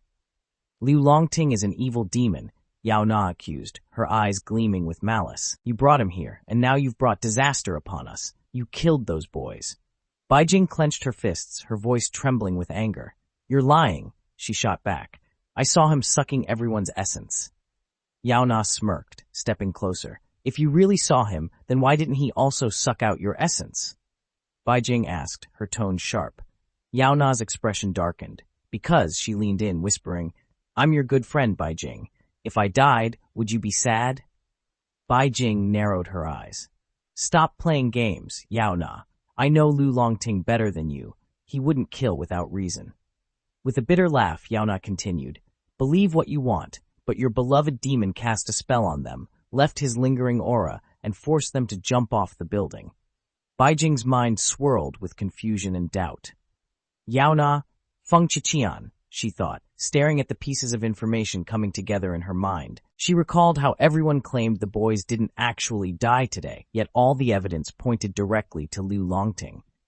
Could it be? She hesitated, the unsettling thought creeping into her heart. Baijing stepped into the house Liu Longting had bought for her, the aroma of freshly cooked food filling the air.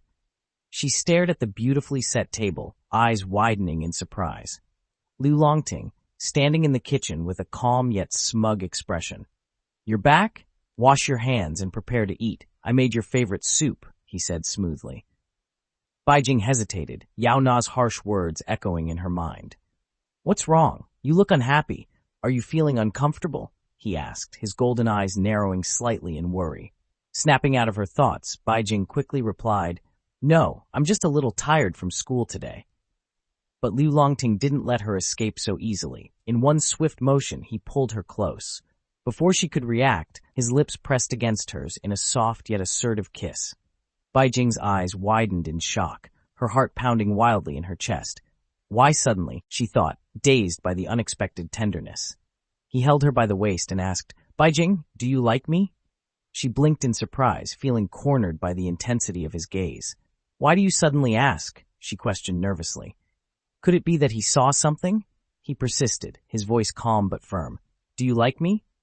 Baijing answered, Yes, I do. His next words caught her completely off guard. If I did something you didn't know about, would you still like me? Her mind raced with doubts. If Liu Longting really killed someone, if he's the monster Yao Na warned me about, would I still, without waiting for her response, he whispered, Those male classmates in your class, it was me who killed them. I took their essence. Baijing's heart pounded. Why? Why did you do this? Is human life so casual in your eyes? Why didn't you take mine then? She asked. Liu Longting looked at her, his gaze unwavering. Yes, I am a monster. I suck human spirits. I trample on life. Tears welled up in Baijing's eyes as she clenched her fists and struck his chest. You're an immortal. Shouldn't you cultivate doing good deeds? Why must you? Before she could finish, he held her hand tightly. Baijing, I want to live.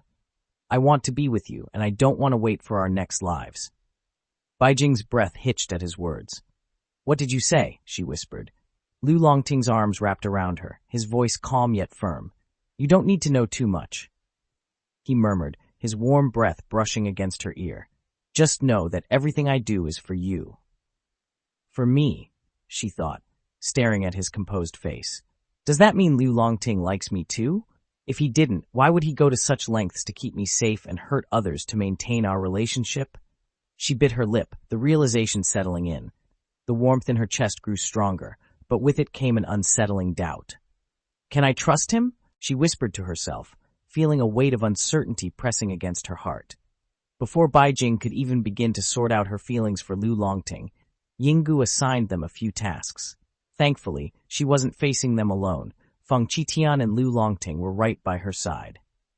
One day, Baijing received a chilling call from Yao Na. You forced me to this, Baijing. I won't let you off. Before Baijing could react, the call ended. Seconds later, Yao Na's lifeless body lay sprawled on the ground below. Baijing's heart pounded violently in her chest, disbelief clouding her thoughts. How could this be? Yao Na, she whispered, a trembling hand covering her eyes. Inside the room, Feng Qitian sighed. "Look at me," he said. "You think you can save everyone, but the truth is, not everyone wants to be saved." She was caught with some rich guy. It spread through the school, and shame drove her to this. "It's not your fault," Lu Longting said calmly. Baijing abruptly stood up, her eyes sharp and accusing. "Was that you?" she demanded, her voice cold as ice. Lu Longting remained silent for a few moments before speaking. "Is that how you see me?" His tone was calm, but there was an underlying hurt. Baijing hesitated, her gaze wavering. I'm sorry. My mind is a mess right now. I really don't know what's happening," she admitted, avoiding his eyes. "Then just assume it was me," Lu Longting said with a bitter smile. "After all, I'm already that kind of person in your eyes." Without another word, he turned and left the room.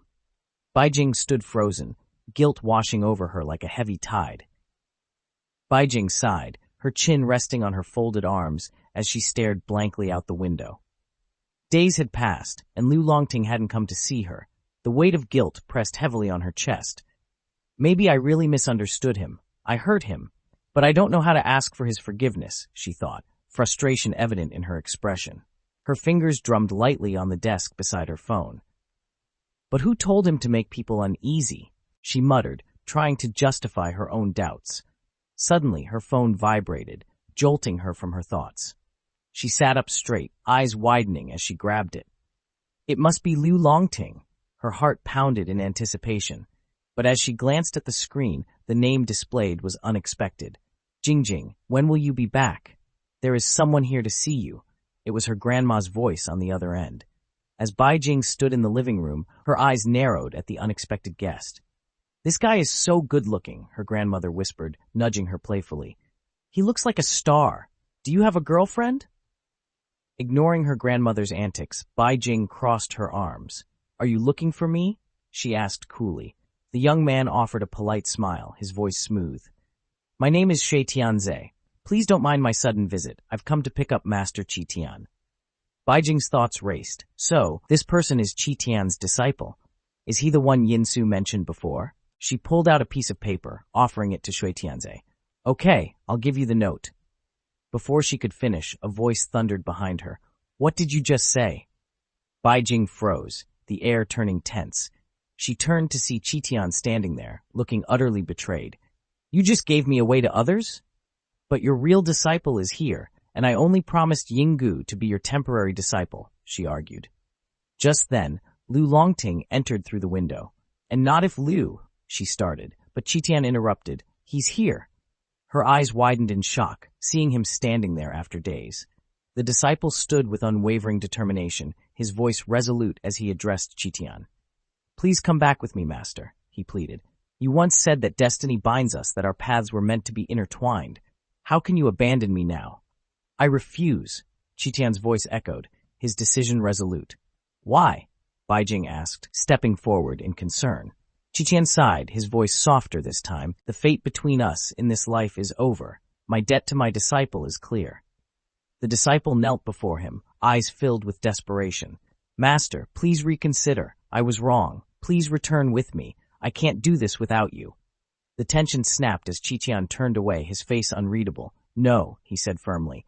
"You must walk your own path now." Before Baijing could say anything more, the disciple slammed his head against the ground, over and over again. Baijing gasped, covering her mouth, panic rising within her. "What should I do? He's not strong enough to handle this," she thought, feeling helpless as Qi Tian stood silent, watching his disciple fall apart. "Since he doesn't want to go back with you, you should leave," Baijing suggested. The disciple stood up, his gaze unwavering. "No," he said firmly, "I won't leave without him. If you dare say another word, I'll kill you." Before Baijing could react, a loud bang echoed through the room. Lu Longting appeared out of nowhere, his hand tightening around the disciple's neck. "Say that again, if you dare," he growled, anger seething in his voice. "Let him go, Lu Longting," Baijing interjected. Lu Longting's eyes lingered on the disciple before finally releasing him. The disciple coughed, rubbing his throat, but his resolve didn't waver. "Fine," he spat. "I'll leave for now, but I'll be back." As his disciple left, Qi Tian thanked Baijing with a wide smile. "I knew you couldn't bear to let me go," he said affectionately. Lu Longting stood silently, watching the scene unfold before him. After a while, Lu Longting walked outside without a word. Bai Jing hesitated before calling after him. Lu Longting, wait for me. She rushed to catch up, her heart pounding in her chest. As she caught up, she looked at him curiously. Why are you walking fast? Are you angry? No, I am not, Lu Longting replied. Then, are you jealous? She asked mischievously. I wouldn't be jealous over you, he replied firmly. Then why did you leave when Qitian was talking to me? She pressed. I didn't want to disturb you two, he answered calmly. Bai Jing glanced at his face, a smile tugging at her lips. He looks so cute when he's jealous, she thought. As they continued walking, Bai Jing mused playfully. If I eloped with Feng Qitian and left a certain someone behind, wouldn't it be sad? Lu Longting's expression darkened instantly. Who is the certain someone? He asked coldly. She giggled but quickly covered her mouth. I don't know who it is, but Lu Longting, you're not worried someone might already love me so much they can't do without me, right? Lu Longting stopped in his tracks and looked at her seriously. I don't love you at all, he stated firmly. You owe me. Bai Jing's playful demeanor faltered for a moment, but before she could respond, Lu Longting continued, Because of your family, my fiancés died, so you should make it up to me. Bai Jing clenched her fists in frustration, thinking, This guy, his conscience has taken a dive down. She glared at him. Don't beg me to stay with you in the future, she murmured. At breakfast, Bai Jing sat with a frown. Why am I thinking about him? She sighed, poking at her food. Qitian noticed her mood and asked, What's wrong, Bai Jing? She huffed, It's that guy again, Lu Longting. He says he doesn't love me. Qitian chuckled. That's impossible. If he doesn't love you, how can he do those things to you? Bai Jing stirred her drink absent-mindedly. He keeps saying that my family killed his fiancée, so whatever I do is expected of me, she said quietly. If it's a grudge, then it's complicated, Qitian replied thoughtfully. But his fiancée should have been as strong as him. How could she have fallen at your family's hands? He asked, suspicion in his voice. I don't know, Bai Jing sighed, taking a sip of her drink leisurely. He said they sacrificed his fiancée to save me. Qitian looked at her curiously. So the question is, how did Longting's father get a snake with cultivation, and why didn't the snake family take revenge sooner, but let Lu Longting, who was not responsible, come? Bai Jing nodded thoughtfully. What Feng Qitian said is very reasonable, and the snake's family never seemed to mind the beginning of the feud, which is too unreasonable. Her eyes narrowed as a thought struck her. Could it be that there is something else hidden in this? Bai Jing sat on the balcony when her phone buzzed. The name on the screen made her sit up straight. Her mother. What's wrong, Jing? Her mother's voice came through the phone. Bai Jing hesitated before responding. Ah, about that. Her mother chuckled. Are you out of money? Mom will give you some more later. Bai Jing smiled awkwardly. No, there's something I want to ask you. As her mother paused, Bai Jing's fingers trembled slightly. About that day, when you were pregnant with me, you said you fell and... Her mother sighed. It was a long time ago, Jing. I did have an accident, but a man appeared and gave a snake to sacrifice so that I can save you. Do you remember what he looked like? Bai Jing asked hurriedly. He was very handsome and fair, like some celebrity, her mother described. Bai Jing's eyes widened. The description was an exact match to Lu Longting. I'll send you a picture. Could you confirm if it's him? She asked anxiously. Oh dear, it's been many years, but I'll try, her mother replied. Bai Jing's hands trembled. How could he have offered his fiancée to my family himself? He didn't even know me back then. Thoughts swirled chaotically in her mind. She quickly sent a picture of Lu Longting to her mother. Moments later, the reply came. That's him, Jing. How do you know him? The confirmation hit her like a thunderbolt. Her eyes widened in shock and the phone slipped from her grasp. He saved my mom and me, invaded my dreams, forced himself into my life, and now he refuses to admit he loves me. And worst of all, it was Lu Longting himself who orchestrated everything from the very beginning. Her mind raced. Bai Jing sat across from Lu Longting, her eyes sharp with accusation. So you were investigating me all along? He asked, his gaze dark and unreadable. Do I really need to investigate? Bai Jing shot back, her voice laced with anger. I called my mother and she confirmed it. Years ago, you deliberately sacrificed your so-called fiancé to my mother. Lu Longting remained silent for a moment before leaning forward. What else did you find? He asked, his tone calm. Bai Jing crossed her arms defiantly. There's nothing else for now, but when I have time, I will investigate everything. His lips curled into a bitter smile. No need, he said, rising to his feet. I'll tell you everything. Bai Jing's heart pounded as he leaned closer, his expression unreadable. Because I like you, he confessed in a low voice. But I can't have you, so I decided I'd ruin you for the rest of your life. Bai Jing's breath caught in her throat. She could feel the weight of his words, the truth unraveling right before her eyes. I want to avenge you by making you pregnant with my child. I want you to feel dirty whenever you think of me in the future, Lu Longting said coldly. Bai Jing's mind raced. What is he talking about? Before she could react, he suddenly grabbed her, his voice turning harsh. Don't you think I am not worthy of you? Then I'll show you the pain of being entangled in filthy things. His grip tightened, making her heart pound in fear.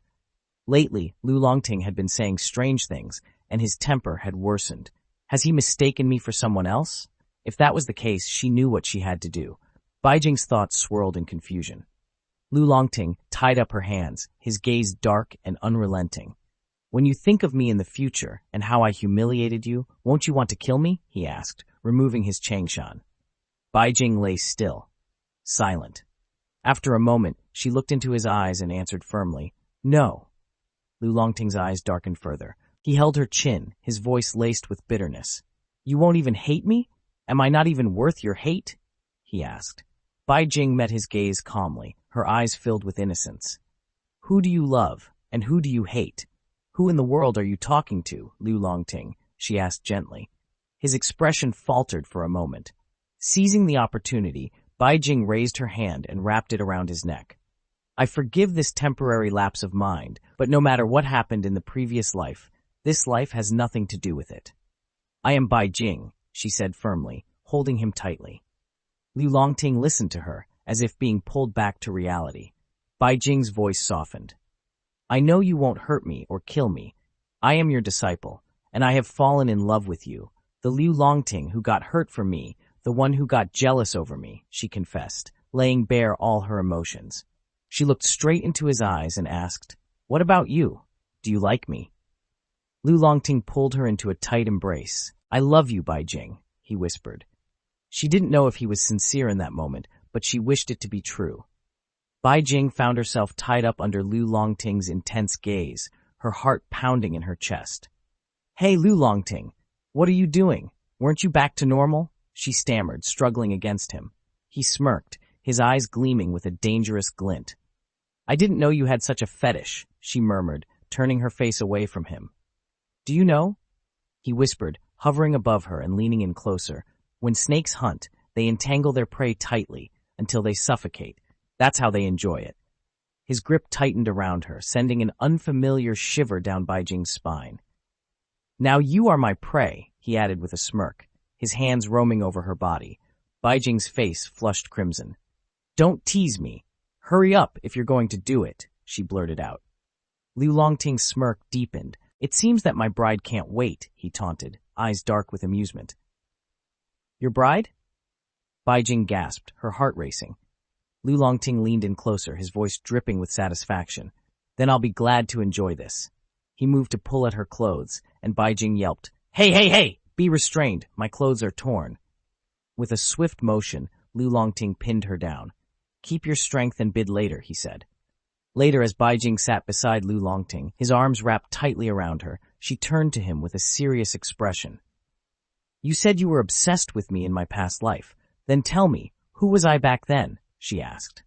Lu Longting hesitated, turning his face slightly away, as if reluctant to reveal everything.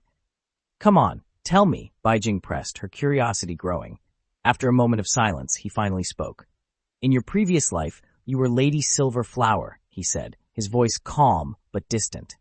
You were one of the three main gods, but because you offended someone you shouldn't have. You were exiled to Earth. A lump formed in Bai Jing's throat. Exiled, she murmured, the weight of the revelation sinking in. Her mind raced with questions. If I was so powerful, then how could I have been exiled, she asked, her eyes searching his for answers. Lu Longting threw himself back on the bed, lying freely with his eyes closed. "You offended your husband who personally exiled you," he said nonchalantly. Baijing's face froze in shock. "My husband? I was married in my past life, yet you fell for me," she thought, clutching her head in confusion. "Then who was my husband back then?" she asked, turning to face him. Lu Longting remained silent, his expression unreadable, as if pretending to be asleep. Frustrated, Baijing nudged him. "Hey, we're not done yet. How can you sleep? Did you hear me?" she demanded. Before she could continue, his hand wrapped around her waist, pulling her down and pinning her to the bed, his golden eyes locked onto hers. "Does it matter now?" he asked, his voice low but commanding. "In this life, you can only belong to me," he declared. Baijing's breath hitched as he leaned closer. "Since you promised to love me, stop digging into your past life," he said firmly. "Understood?" Lying beneath him, Baijing remained silent, absorbing his words. As Baijing found herself back in her everyday life at the university, her professor, noticing her distraction, reminded her to reach out for help if needed. She nodded absent-mindedly, replying, "All right." Later, while sitting with her friend, the conversation shifted to their teacher's kind demeanor. "Especially to you, Baijing. Is he interested in you?" her friend teased. Baijing scoffed. "Nonsense, I have a boyfriend." "Huh? When did that happen?" her friend asked, raising an eyebrow. Realization struck Baijing. Although she couldn't say for sure, she couldn't exactly consider herself single, right? As she tried to push aside those thoughts, a junior student approached her hesitantly. "Senior Baijing, my name is Fan Meiqi. I heard you can exorcise ghosts, is that true?" Baijing's eyes widened. "How is that possible? How could I exorcise ghosts?" she said, trying to brush off the topic. The girl leaned in closer and whispered, "I can see them, you know? There are lots of them on campus, and they come out at night. I can even see yours." Baijing stood up, startled by the revelation. "Is my identity exposed? But this girl, she really seems special," she thought, studying her carefully. "Yes, she can see ghosts. She has the third eye," Qitian confirmed her suspicions. The girl looked nervous but determined. "Don't be afraid, senior sister. I'm not here to harm you," she said, fidgeting with the sleeve of her dress. "I need your help, to save someone. He is not human, nor a ghost, not even a demon," the girl whispered, her voice trembling. Baijing's brows furrowed. "Then what is it?" she asked. The girl hesitated before replying. "I can't tell, but he's someone our village worshipped. The people in the village will build roads in a few months, and the temple will be demolished. But if it's you, can you help me? Let me see him one last time," she pleaded desperately. Baijing sighed, sensing the girl's despair. "The things that are abandoned by others when they can't bring benefits will always be forgotten," Baijing muttered thoughtfully, looking at the girl with sympathy. "No wonder you are so sad. But if they are building roads, what can I do? I'm an outsider. Trying to stop them would seem odd, don't you think?" Baijing added, hesitating. The girl's eyes welled up with tears. She grabbed Baijing's hand. "I haven't seen him for a year. If the temple is gone, then there will be no hope," she said, her voice breaking. The girl looked at her with such hope, and Baijing knew she couldn't simply ignore her plea. "Don't look at me like that," Baijing exclaimed, flustered. Qitian's voice echoed in her mind. "Just promise her, as long as she can afford to pay, everything is fine," he chimed in nonchalantly. "Money, money. You only care about money," Baijing exclaimed, while Qitian ignored her as if he was deaf. "I have money. I can give it to you," the girl said hopefully. Baijing sighed. "I never said it was just about money," she replied. "Then I guess we have a deal," the girl said, bowing politely. Qitian's proud voice suddenly rang from behind. "Isn't my business skill great?"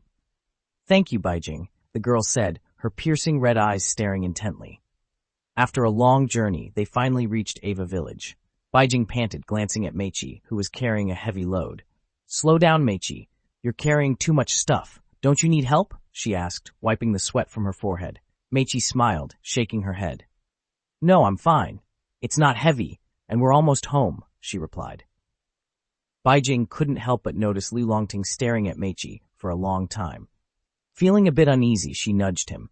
"Is she pretty?" she teased. Lu Longting, disguised behind his sunglasses, whispered, "Don't stray too far from me. This woman might not be what she seems." She could be a spirit that has already returned to the afterlife. Bai Jing's eyes widened in shock. What do you mean? She blurted out, but Lu Longting quickly covered her mouth. Keep quiet and keep moving, he instructed firmly. His gaze remained locked on Meiqi. Anyone else carrying this much stuff would have marks on their hands, but she has none, he added, his expression darkening with suspicion. As they arrived at the entrance of the village under the eerie glow of the crescent moon, Meiqi finally announced, "We are here." The door slowly opened, revealing a pale, bony hand that trembled slightly. From the darkness beyond, an elderly voice croaked, "Meiqi, you are back." An old woman, clad in traditional attire, peeked out cautiously, her eyes scanning the unfamiliar faces. Meiqi introduced Bai Jing to her parents. "Hello, uncle and aunt." Bai Jing greeted them warmly. "Oh my, you've come all this way," the elderly woman said with a kind smile. "Come in," the older man said, stepping aside to let them enter. As they walked inside, everything was pitch dark. "Auntie, it's a bit too dark. Could you turn on the light?" Bai Jing asked hesitantly. The old woman quickly turned on the lights. "Sorry, the villagers are used to it. Please come in," she said apologetically. Bai Jing nodded slightly, but an uneasy feeling settled in her chest. Something about this place felt a little strange. At the dinner table, an assortment of homemade dishes was placed in front of them. "These are all home-cooked dishes. Please enjoy," Meiqi's mother said. Bai Jing smiled awkwardly, glancing at the delicious food.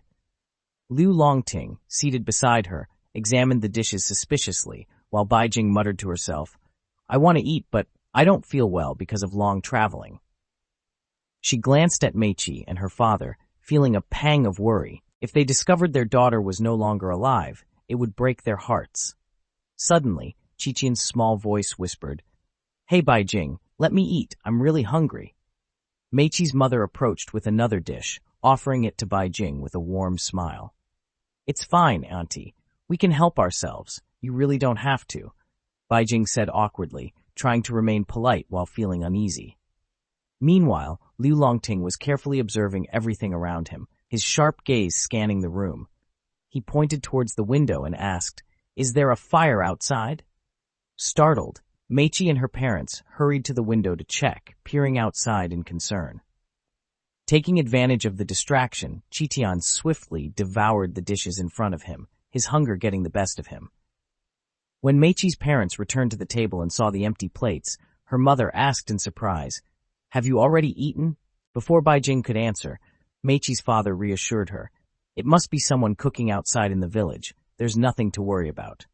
"Yes, I ate quite fast," Bai Jing replied awkwardly, trying to cover up the truth.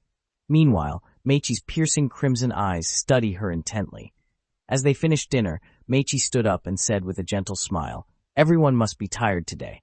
If you're done, we should get some rest. We also need to visit the temple tomorrow." Bai Jing quickly grabbed Lu Longting's arm and nodded. "Yes, you're right. I'm really exhausted. Could you please show us our room so we can turn in for the night?" Before Bai Jing could say another word, Meiqi gently took her hand and said, "Bai Jing, in our house, couples can't sleep in the same room before marriage." Bai Jing's eyes widened in surprise, but before she could respond, Meiqi pulled her away without giving her a chance to protest. Bai Jing glanced back at Lu Longting with a worried expression, silently seeking reassurance. Meanwhile, Lu Longting sat still, lost in thought, his expression unreadable. Bai Jing quickly fell asleep, exhausted from the day's events. Even in her slumber, she could sense something lurking in the darkness. But lacking the strength to wake up, she chose to ignore it and sank deeper into sleep. The next morning, Meiqi guided Bai Jing and the others toward the village temple. Bai Jing asked Meiqi if she had possessed special eyes since childhood. Meiqi explained that being born in the Yin family during the Yin hour gave her a unique energy, allowing her to see things normal people couldn't. Curious, Bai Jing inquired about when she first met the person in the temple. Meiqi revealed that due to her ability, no one wanted to befriend her as a child. The only one who ever extended a hand of friendship was that person, and over time, she developed feelings for him. Lu Longting, who had been silently observing, suddenly asked if Meiqi's parents and the villagers knew about their relationship. Bai Jing scolded him for ruining the mood and urged him to be more understanding of Meiqi's feelings. However, before their argument could continue, Meiqi's demeanor changed. Her expression twisted, and she suddenly bolted away. Startled, Baijing called after her, but Lu Longting stopped her, his expression grave. He explained that Meiqi, her parents, and the entire village had already died. The reason Meiqi brought them here had two possibilities. Either she had lingering regrets, or something was manipulating her into luring food to the village. Baijing stiffened at the word food. Lu Longting clarified that both immortals and humans alike were considered prey in this place. Qiqian added that it now made sense why the food he ate last night tasted strange. It was likely human flesh, causing Baijing to vomit in horror.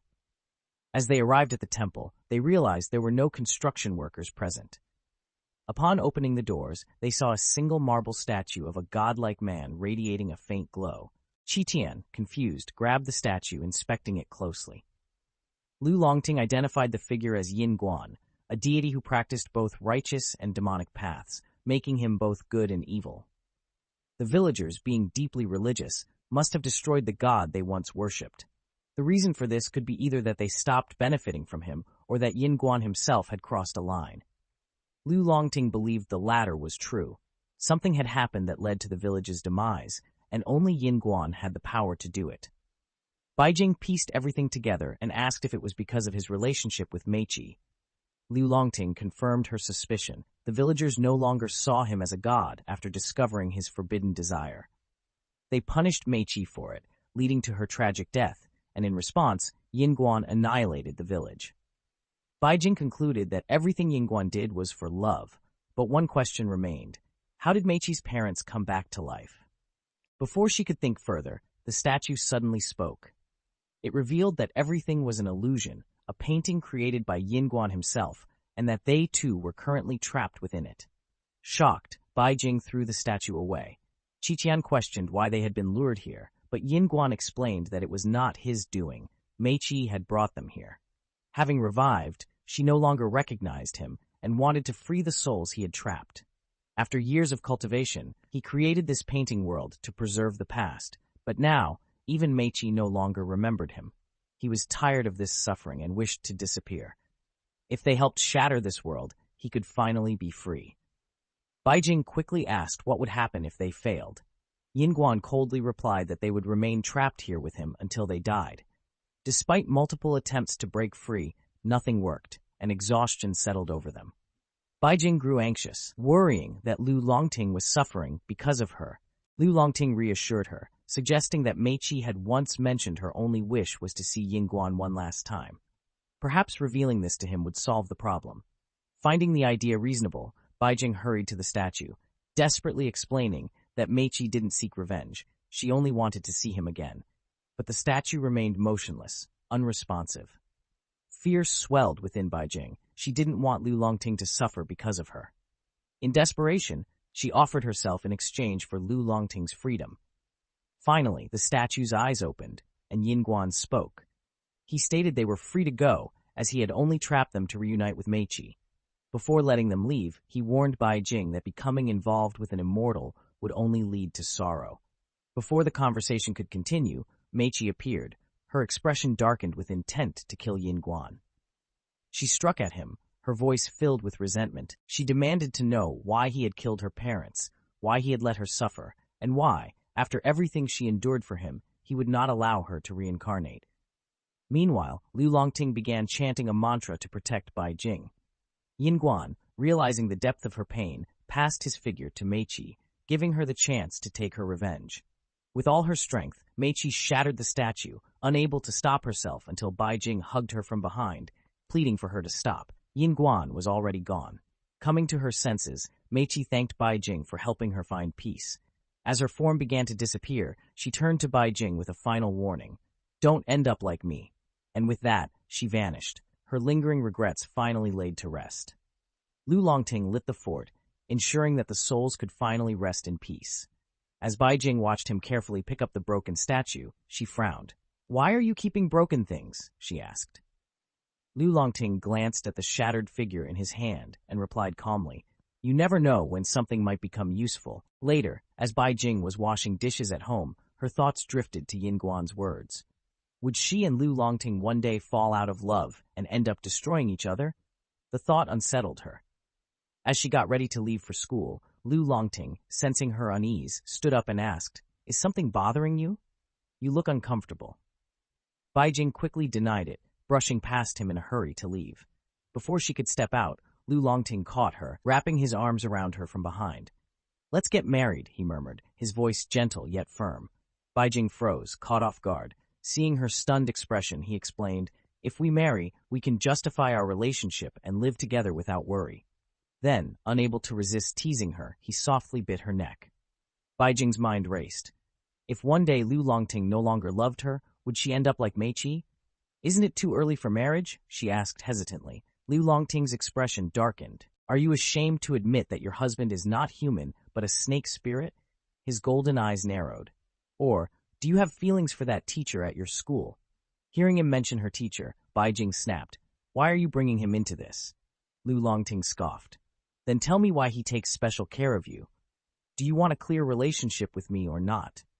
Frustrated, Baijing stormed out of the house without answering. At school, while she was painting, she overheard a few girls whispering that their teacher had been injured, apparently attacked by a snake. Baijing's hand trembled. Was it Lu Longting?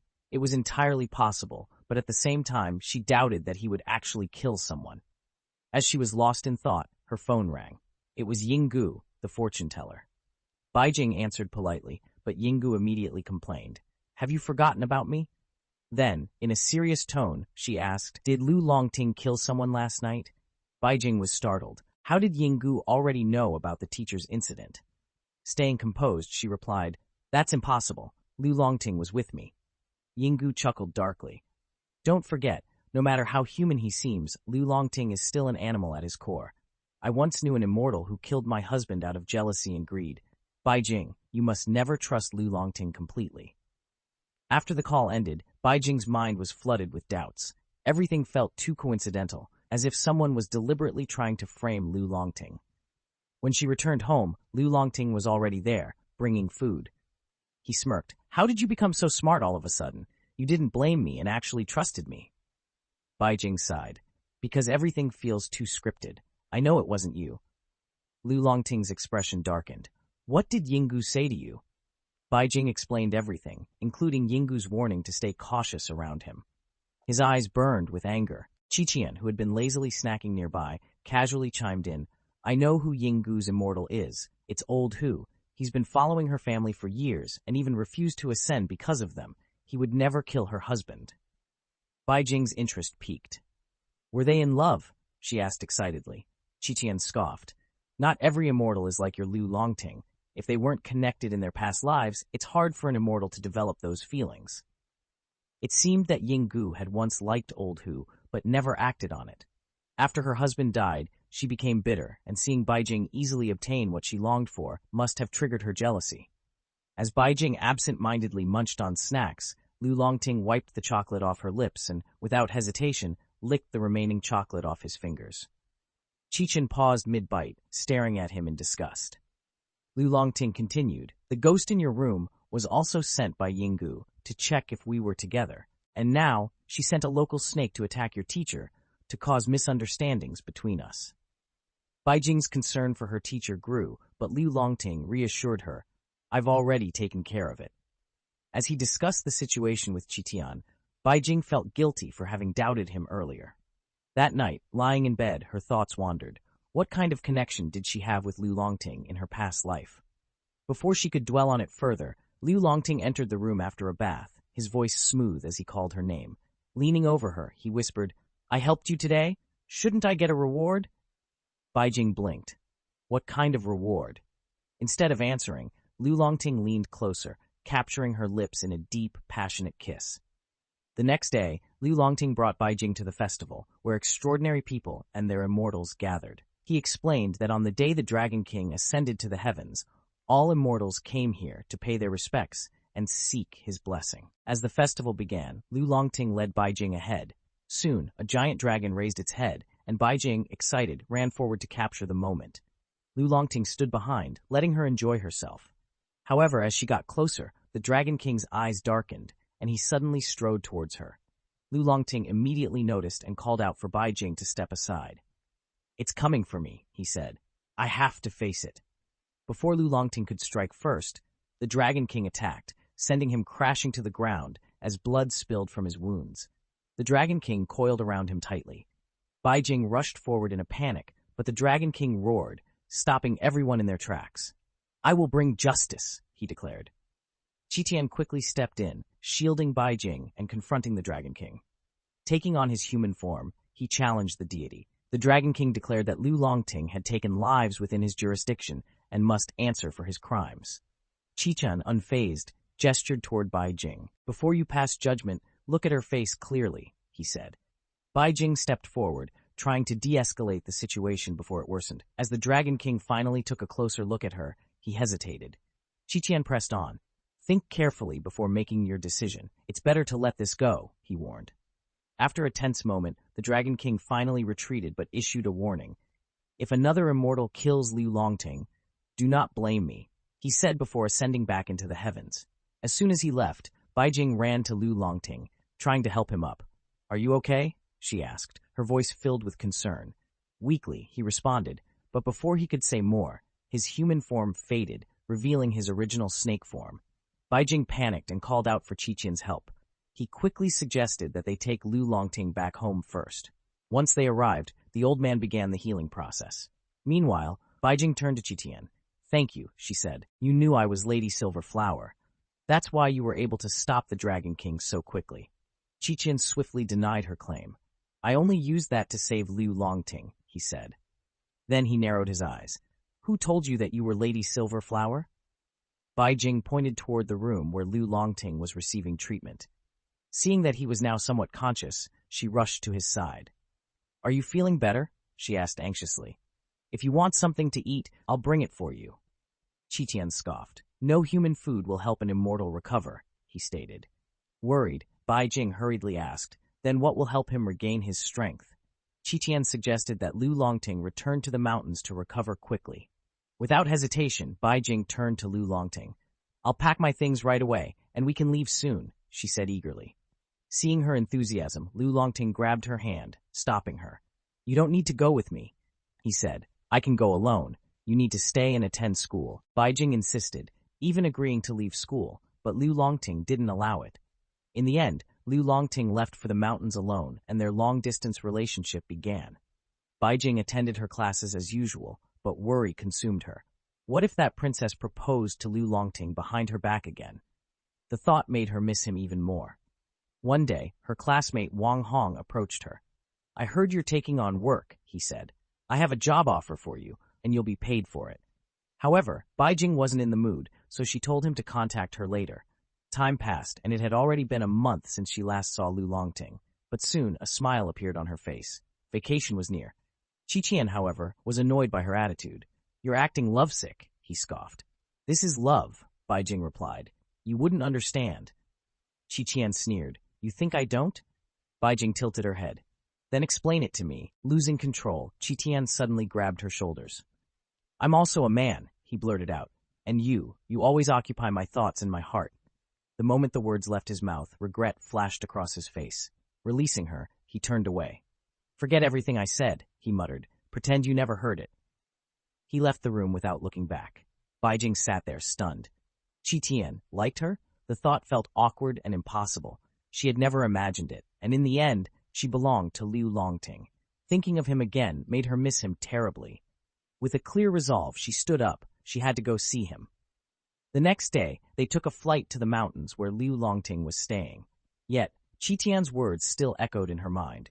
He had once confessed that if she ever lost faith in him, he would die sooner or later. That was why he sometimes envied Lu Longting. But Bai Jing determined that she wouldn't lose faith. She would always believe in him. Soon, they arrived at the airport. Bai Jing looked around and quickly spotted Lu Longting. His handsome face came into view as he asked about her trip. Without a second thought, she ran towards him, wrapping her arms around him tightly. She had missed him so much. Qitian murmured under his breath, how blind can someone be in love? Lu Longting's eyes darkened as he looked at him. Why are you here? As the tension between them grew, Bai Jing quickly wrapped her arms around both of them, trying to calm the situation before another argument broke out. Wang Hong brought Bai Jing and Qitian to an antique shop owned by his friend. He explained that a woman in a cheongsam appeared in his friend's house at midnight, wandering around but never showing up during the day. Whenever she arrived, his friend felt as if something was pinching him, but the sensation disappeared when she left. Bai Jing suggested that it might be due to something unclean in the antique shop.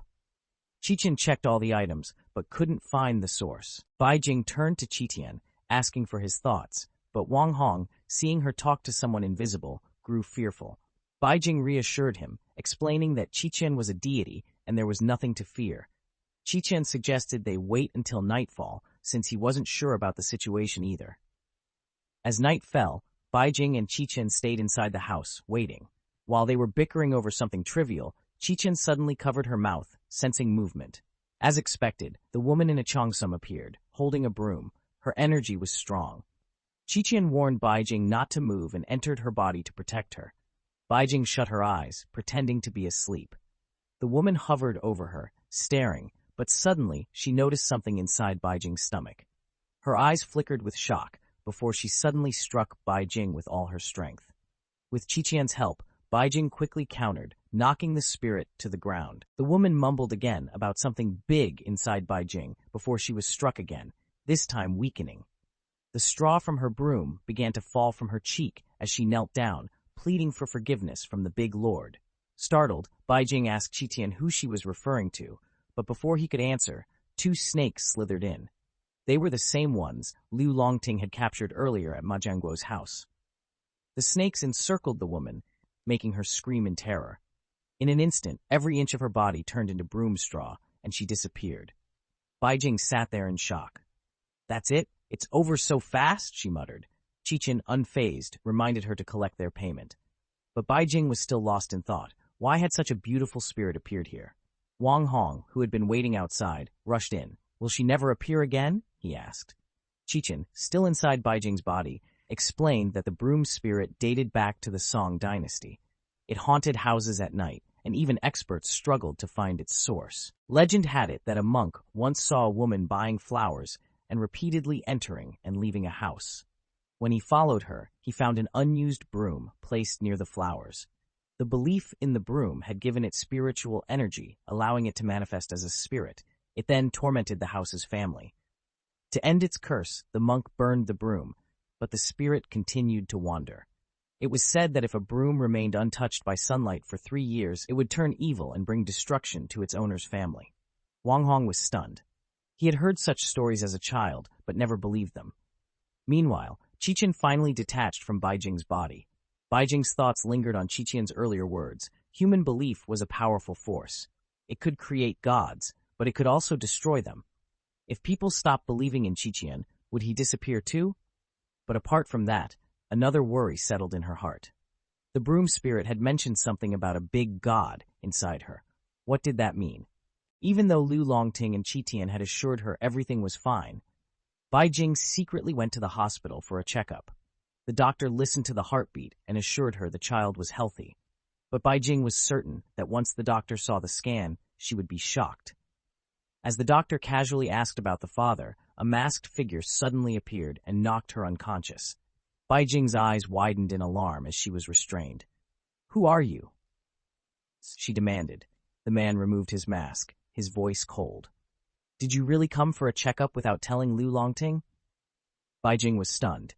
It was the mountain god. Hadn't he been inside her body? He explained that too many cultivators were around, so he had to be careful not to be caught. Bai Jing recalled how he once offered to help her get rid of Liu Longting, but now she didn't want that. She didn't want to harm Liu Longting. Pushing the mountain god away, she said firmly, "I don't need your help."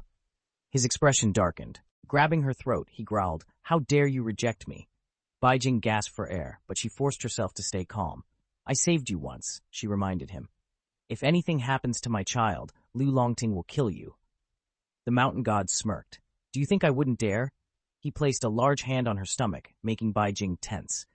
But then, as if changing his mind, he pulled away. "I don't bother with women and children," he said indifferently. However, before leaving, his gaze turned sharp.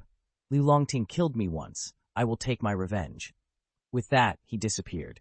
Bai Jing sat down, her hands trembling. If something happened to her child, she no longer wanted to live either. Tears streamed down her face as she whispered, "What do I do?" Suddenly, a familiar voice rang from the door. "This is why I didn't want you going to the hospital." Baijing turned to see Lu Longting standing there.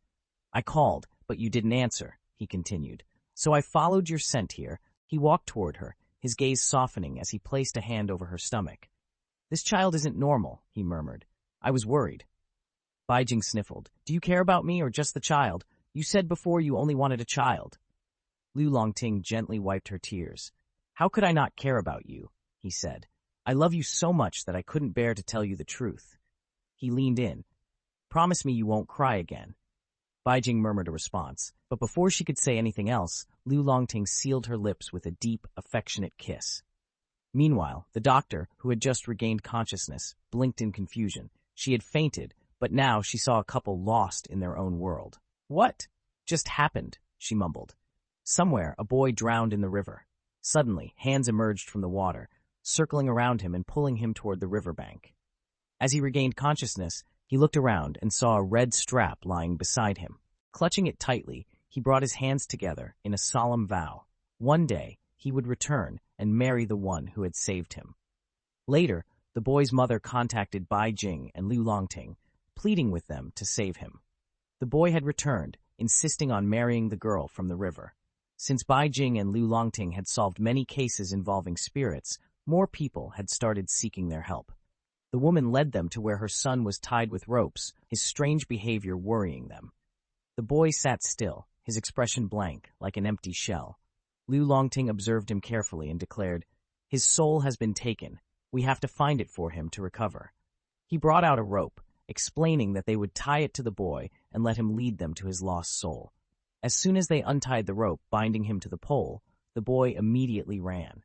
Lu Longting quickly called out for Baijing to follow at a slower pace while he chased after him. As expected, the boy arrived at the riverbank. Lu Longting turned back angrily. "Who gave you our names for this case?" The woman hesitated before answering. "It was Ying Gu.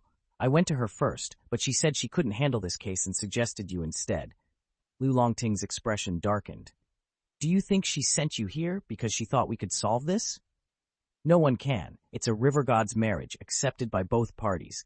No one would dare interfere with that." The woman fell to her knees. "Please, there must be a way. He's my only son." Lu Longting sighed and asked, "Did your son accept any betrothal gift?" The woman hesitated before admitting, "It was a red belt, but I threw it away, thinking it was worthless." Baijing stepped forward. "Then what's the solution?" Lu Longting thought for a moment. They had already accepted the case, and backing out now would affect their good karma. He also couldn't take any risks, especially with Baijing's pregnancy. "There is a way, but it's troublesome," he admitted. "I'll take the boy's place and become the groom." Baijing immediately rejected the idea. "We haven't even had our own wedding yet. How can I let this happen?" Lu Longting lightly tapped her head. "It's just a pretense. Our marriage plans remain the same." He instructed Baijing to stay back, hold the string, and run if anything went wrong. "We can't fight right now," he warned. Standing in place of the boy, Lu Longting watched as the river suddenly parted in two, and a large figure emerged. Its face was covered. It was the river god. The deity stepped onto the riverbank, heading toward Lu Longting. But before he reached him, his gaze shifted. Suddenly, he turned toward Baijing and grabbed her hand. Baijing's mind raced. Was this some technique to suppress Lu Longting? But then, the river god pulled her into his embrace. Lu Longting's expression darkened. "She's mine," he warned. The river god tilted his head. "I'm simply taking my bride home." Lu Longting stepped forward. "Take me instead. Leave Baijing out of this." But the river god ignored him. Baijing, realizing the situation was worsening, quickly spoke up. "But you're a woman, aren't you? How can I be your bride?" The river god chuckled, removed his mask, revealing a striking androgynous face. "I am a river god. I can take any form, man or woman." Lu Longting's patience snapped. "Let her go." The river god smirked, placing Baijing down. "If you want her back, fight me." Lu Longting, still weakened from his injuries, was in no condition to fight, but he refused to back down. The river god attacked first, waves of water trapping Lu Longting in their grasp. Despite his weakened state, he struggled against the force, shouting for Baijing to run. But Baijing couldn't move. Her heart clenched at the sight of Lu Longting's suffering. Determined, she made her choice. "I'll go with you," she told the river god. "But let Lu Longting go." Without hesitation, the river god swept Baijing into his arms and carried her away. At his palace, the river god informed Baijing, "You'll stay with me tonight. Tomorrow, we'll visit the temple." Seeing her discomfort, he changed his appearance, assuming a gentler form. But Baijing didn't waver. "I'm pregnant with Lu Longting's child. I expect you to understand." The river god paused before speaking. "I will not separate you, but," he smirked. "You love Lu Longting, but he doesn't love you." Baijing's heart clenched. "That's not true. He saved me so many times." "Do you want to know the real reason?" He chuckled, then shook his head. "Secrets shouldn't be revealed so easily." Then, his expression grew serious. "If you insist on staying with that white snake, even knowing you'll lose him one day, then tell me, do you truly want this?" Baijing, determined, nodded. "Yes, I love him, and I will stay by his side, no matter what." The river god chuckled. "What an interesting love story between a silly girl and a cunning snake. I must watch this unfold." With a smile, he added, "If you ever need help in the future, you can be my disciple." Baijing frowned. "I don't need another immortal." But the river god ignored her protests. Hovering above her, he marked her neck with his energy. "This will be my sign," he murmured. "From now on, I'm your immortal." As he placed his lips on the mark, Baijing drifted into unconsciousness. Back at the riverbank, Lu Longting waited anxiously. The river god kept his promise, returning Baijing safely, along with the boy's lost soul. As Baijing stepped toward Lu Longting, he immediately noticed the mark on her neck. His worst fear had come true. Frustrated and jealous, he grabbed her, pulling her close and claiming her lips in a possessive kiss. As he pulled away, he glared at the river god. "Baijing is my woman. Don't think you can take her away." The river god smirked. "I only gave her a choice. But remember, choosing Lu Longting will only bring you suffering." With those parting words, he vanished. As they returned home, Lu Longting transformed back into his original form, but his silence weighed heavily between them. Baijing sensed his anger, but couldn't understand why he refused to talk to her. Worried and confused, she turned to the old doctor, who explained that while Lu Longting was powerful, his injuries were directly linked to her. Baijing was startled. How could she have caused this? The old doctor elaborated that because Lu Longting had made her his being, many of his abilities now depended on her.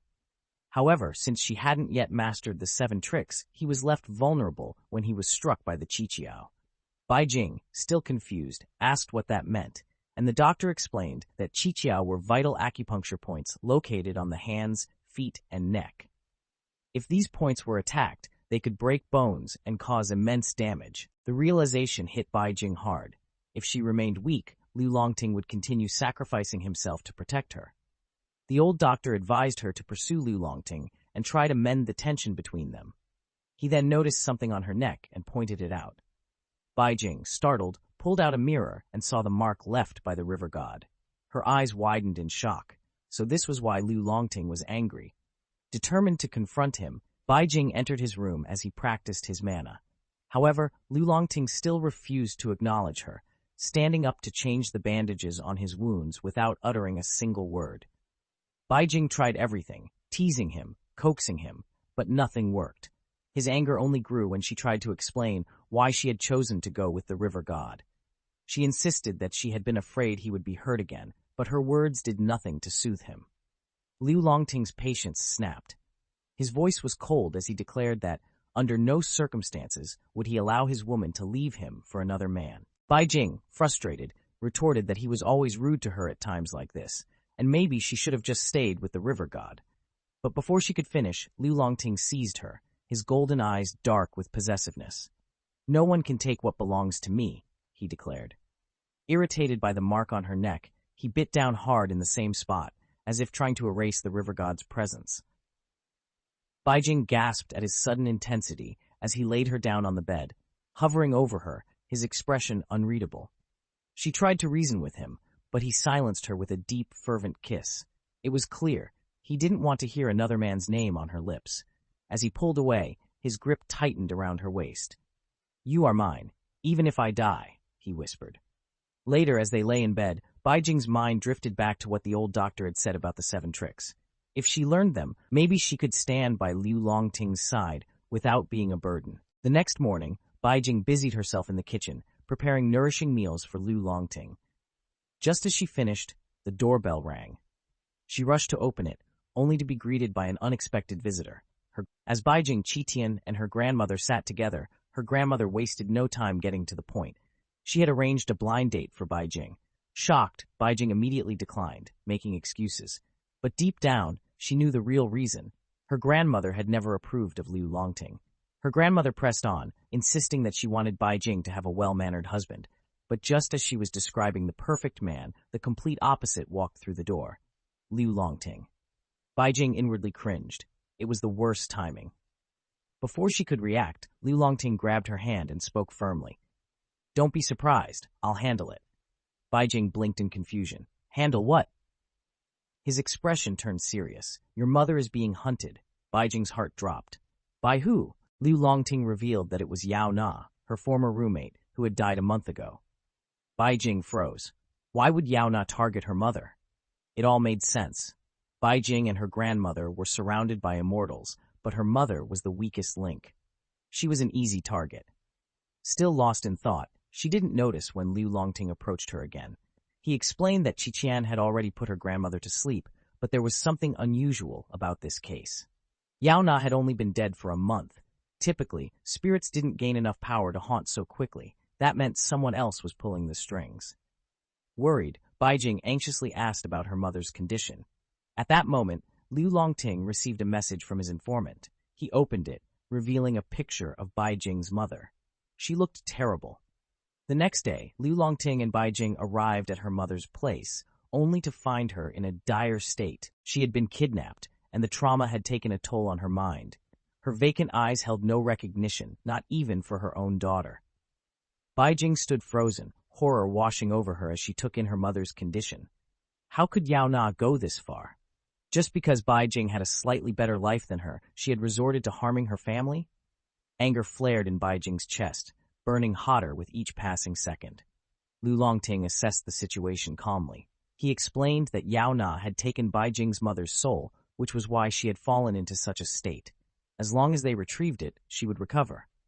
Baijing clenched her fists, determination hardening her features. She refused to let Yao Na destroy her family any further. If this had all started because of her, then she would be the one to end it.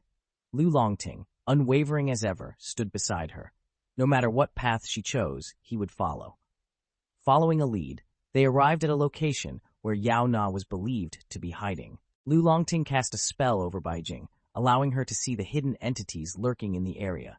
The girl accompanying them revealed the name of a person behind it, Shui Tianze. The revelation sent a shock through both Baijing and Liu Longting. Shui Tianze, he was none other than Qiqian's original disciple, the one who had come to take Qiqian back. But Qiqian had refused to return. Now it was clear that Shui Tianze harbored a grudge. Losing Qiqian meant his family had lost their deity's blessing. Before they could process this information fully, an eerie noise echoed through the space. The presence of something sinister grew stronger. Then, as expected, Yao Na appeared. Baijing's eyes flickered toward the strange, writhing entities surrounding her. Curious, she turned to Liu Longting for an answer. He explained that they were remnants of powerful beings, twisted and repurposed by demonic cultivators to enhance their own immortality. Liu Longting moved to handle the situation, but Baijing instinctively reached out, stopping him. She remembered the old doctor's words, how weak she was, how much Liu Longting had suffered for her. She couldn't let it happen again. "Don't go." Her voice trembled but held firm. Liu Longting turned to her, puzzled. Didn't she want to save her mother? Baijing's heart pounded. She wanted to deal with it, but not at the cost of Liu Longting's safety. They had outwitted the river god together. Perhaps they could find another way. She pleaded with him not to put himself at risk. Liu Longting paused for a moment before kneeling in front of her, lifting a hand to his chin, studying her expression with quiet amusement. "Are you worried about me?" Baijing hesitated, then admitted the truth. Because she was weak, he kept getting hurt. It was unbearable to watch. Liu Longting chuckled lightly, patting her head in reassurance. Then, with his usual calm demeanor, he made a proposal.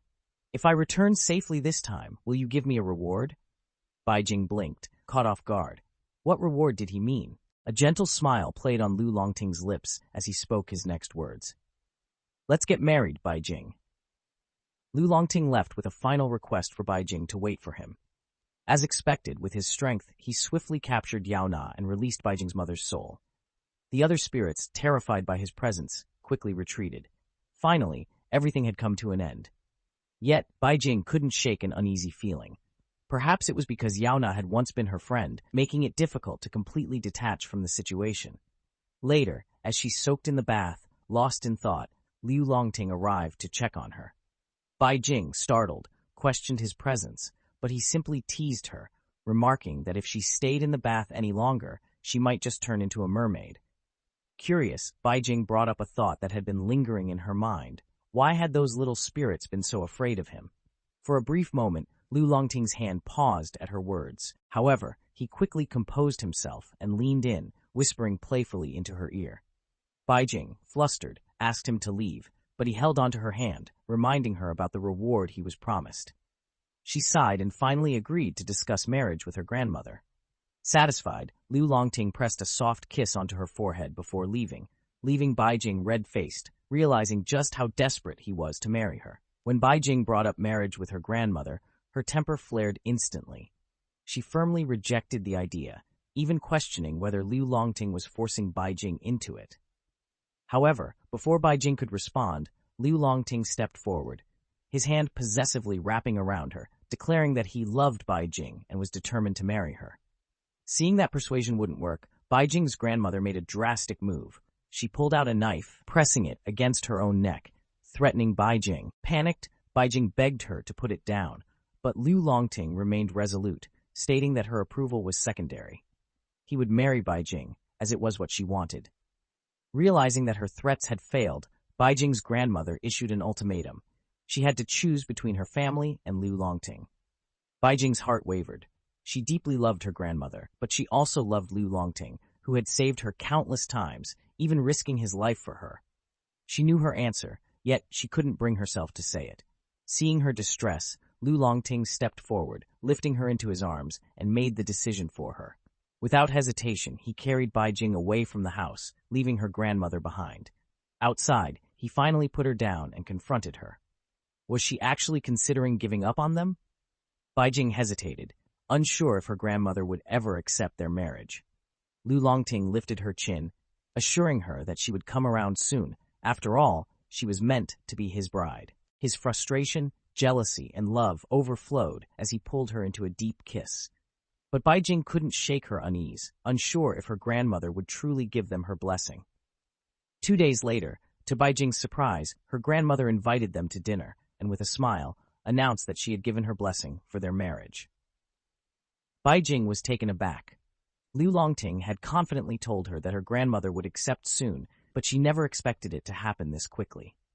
Noticing Qitian's absence, Baijing inquired about him. Her grandmother casually explained that since this was a family matter, it was better to celebrate among themselves. Raising her glass, she proposed a toast.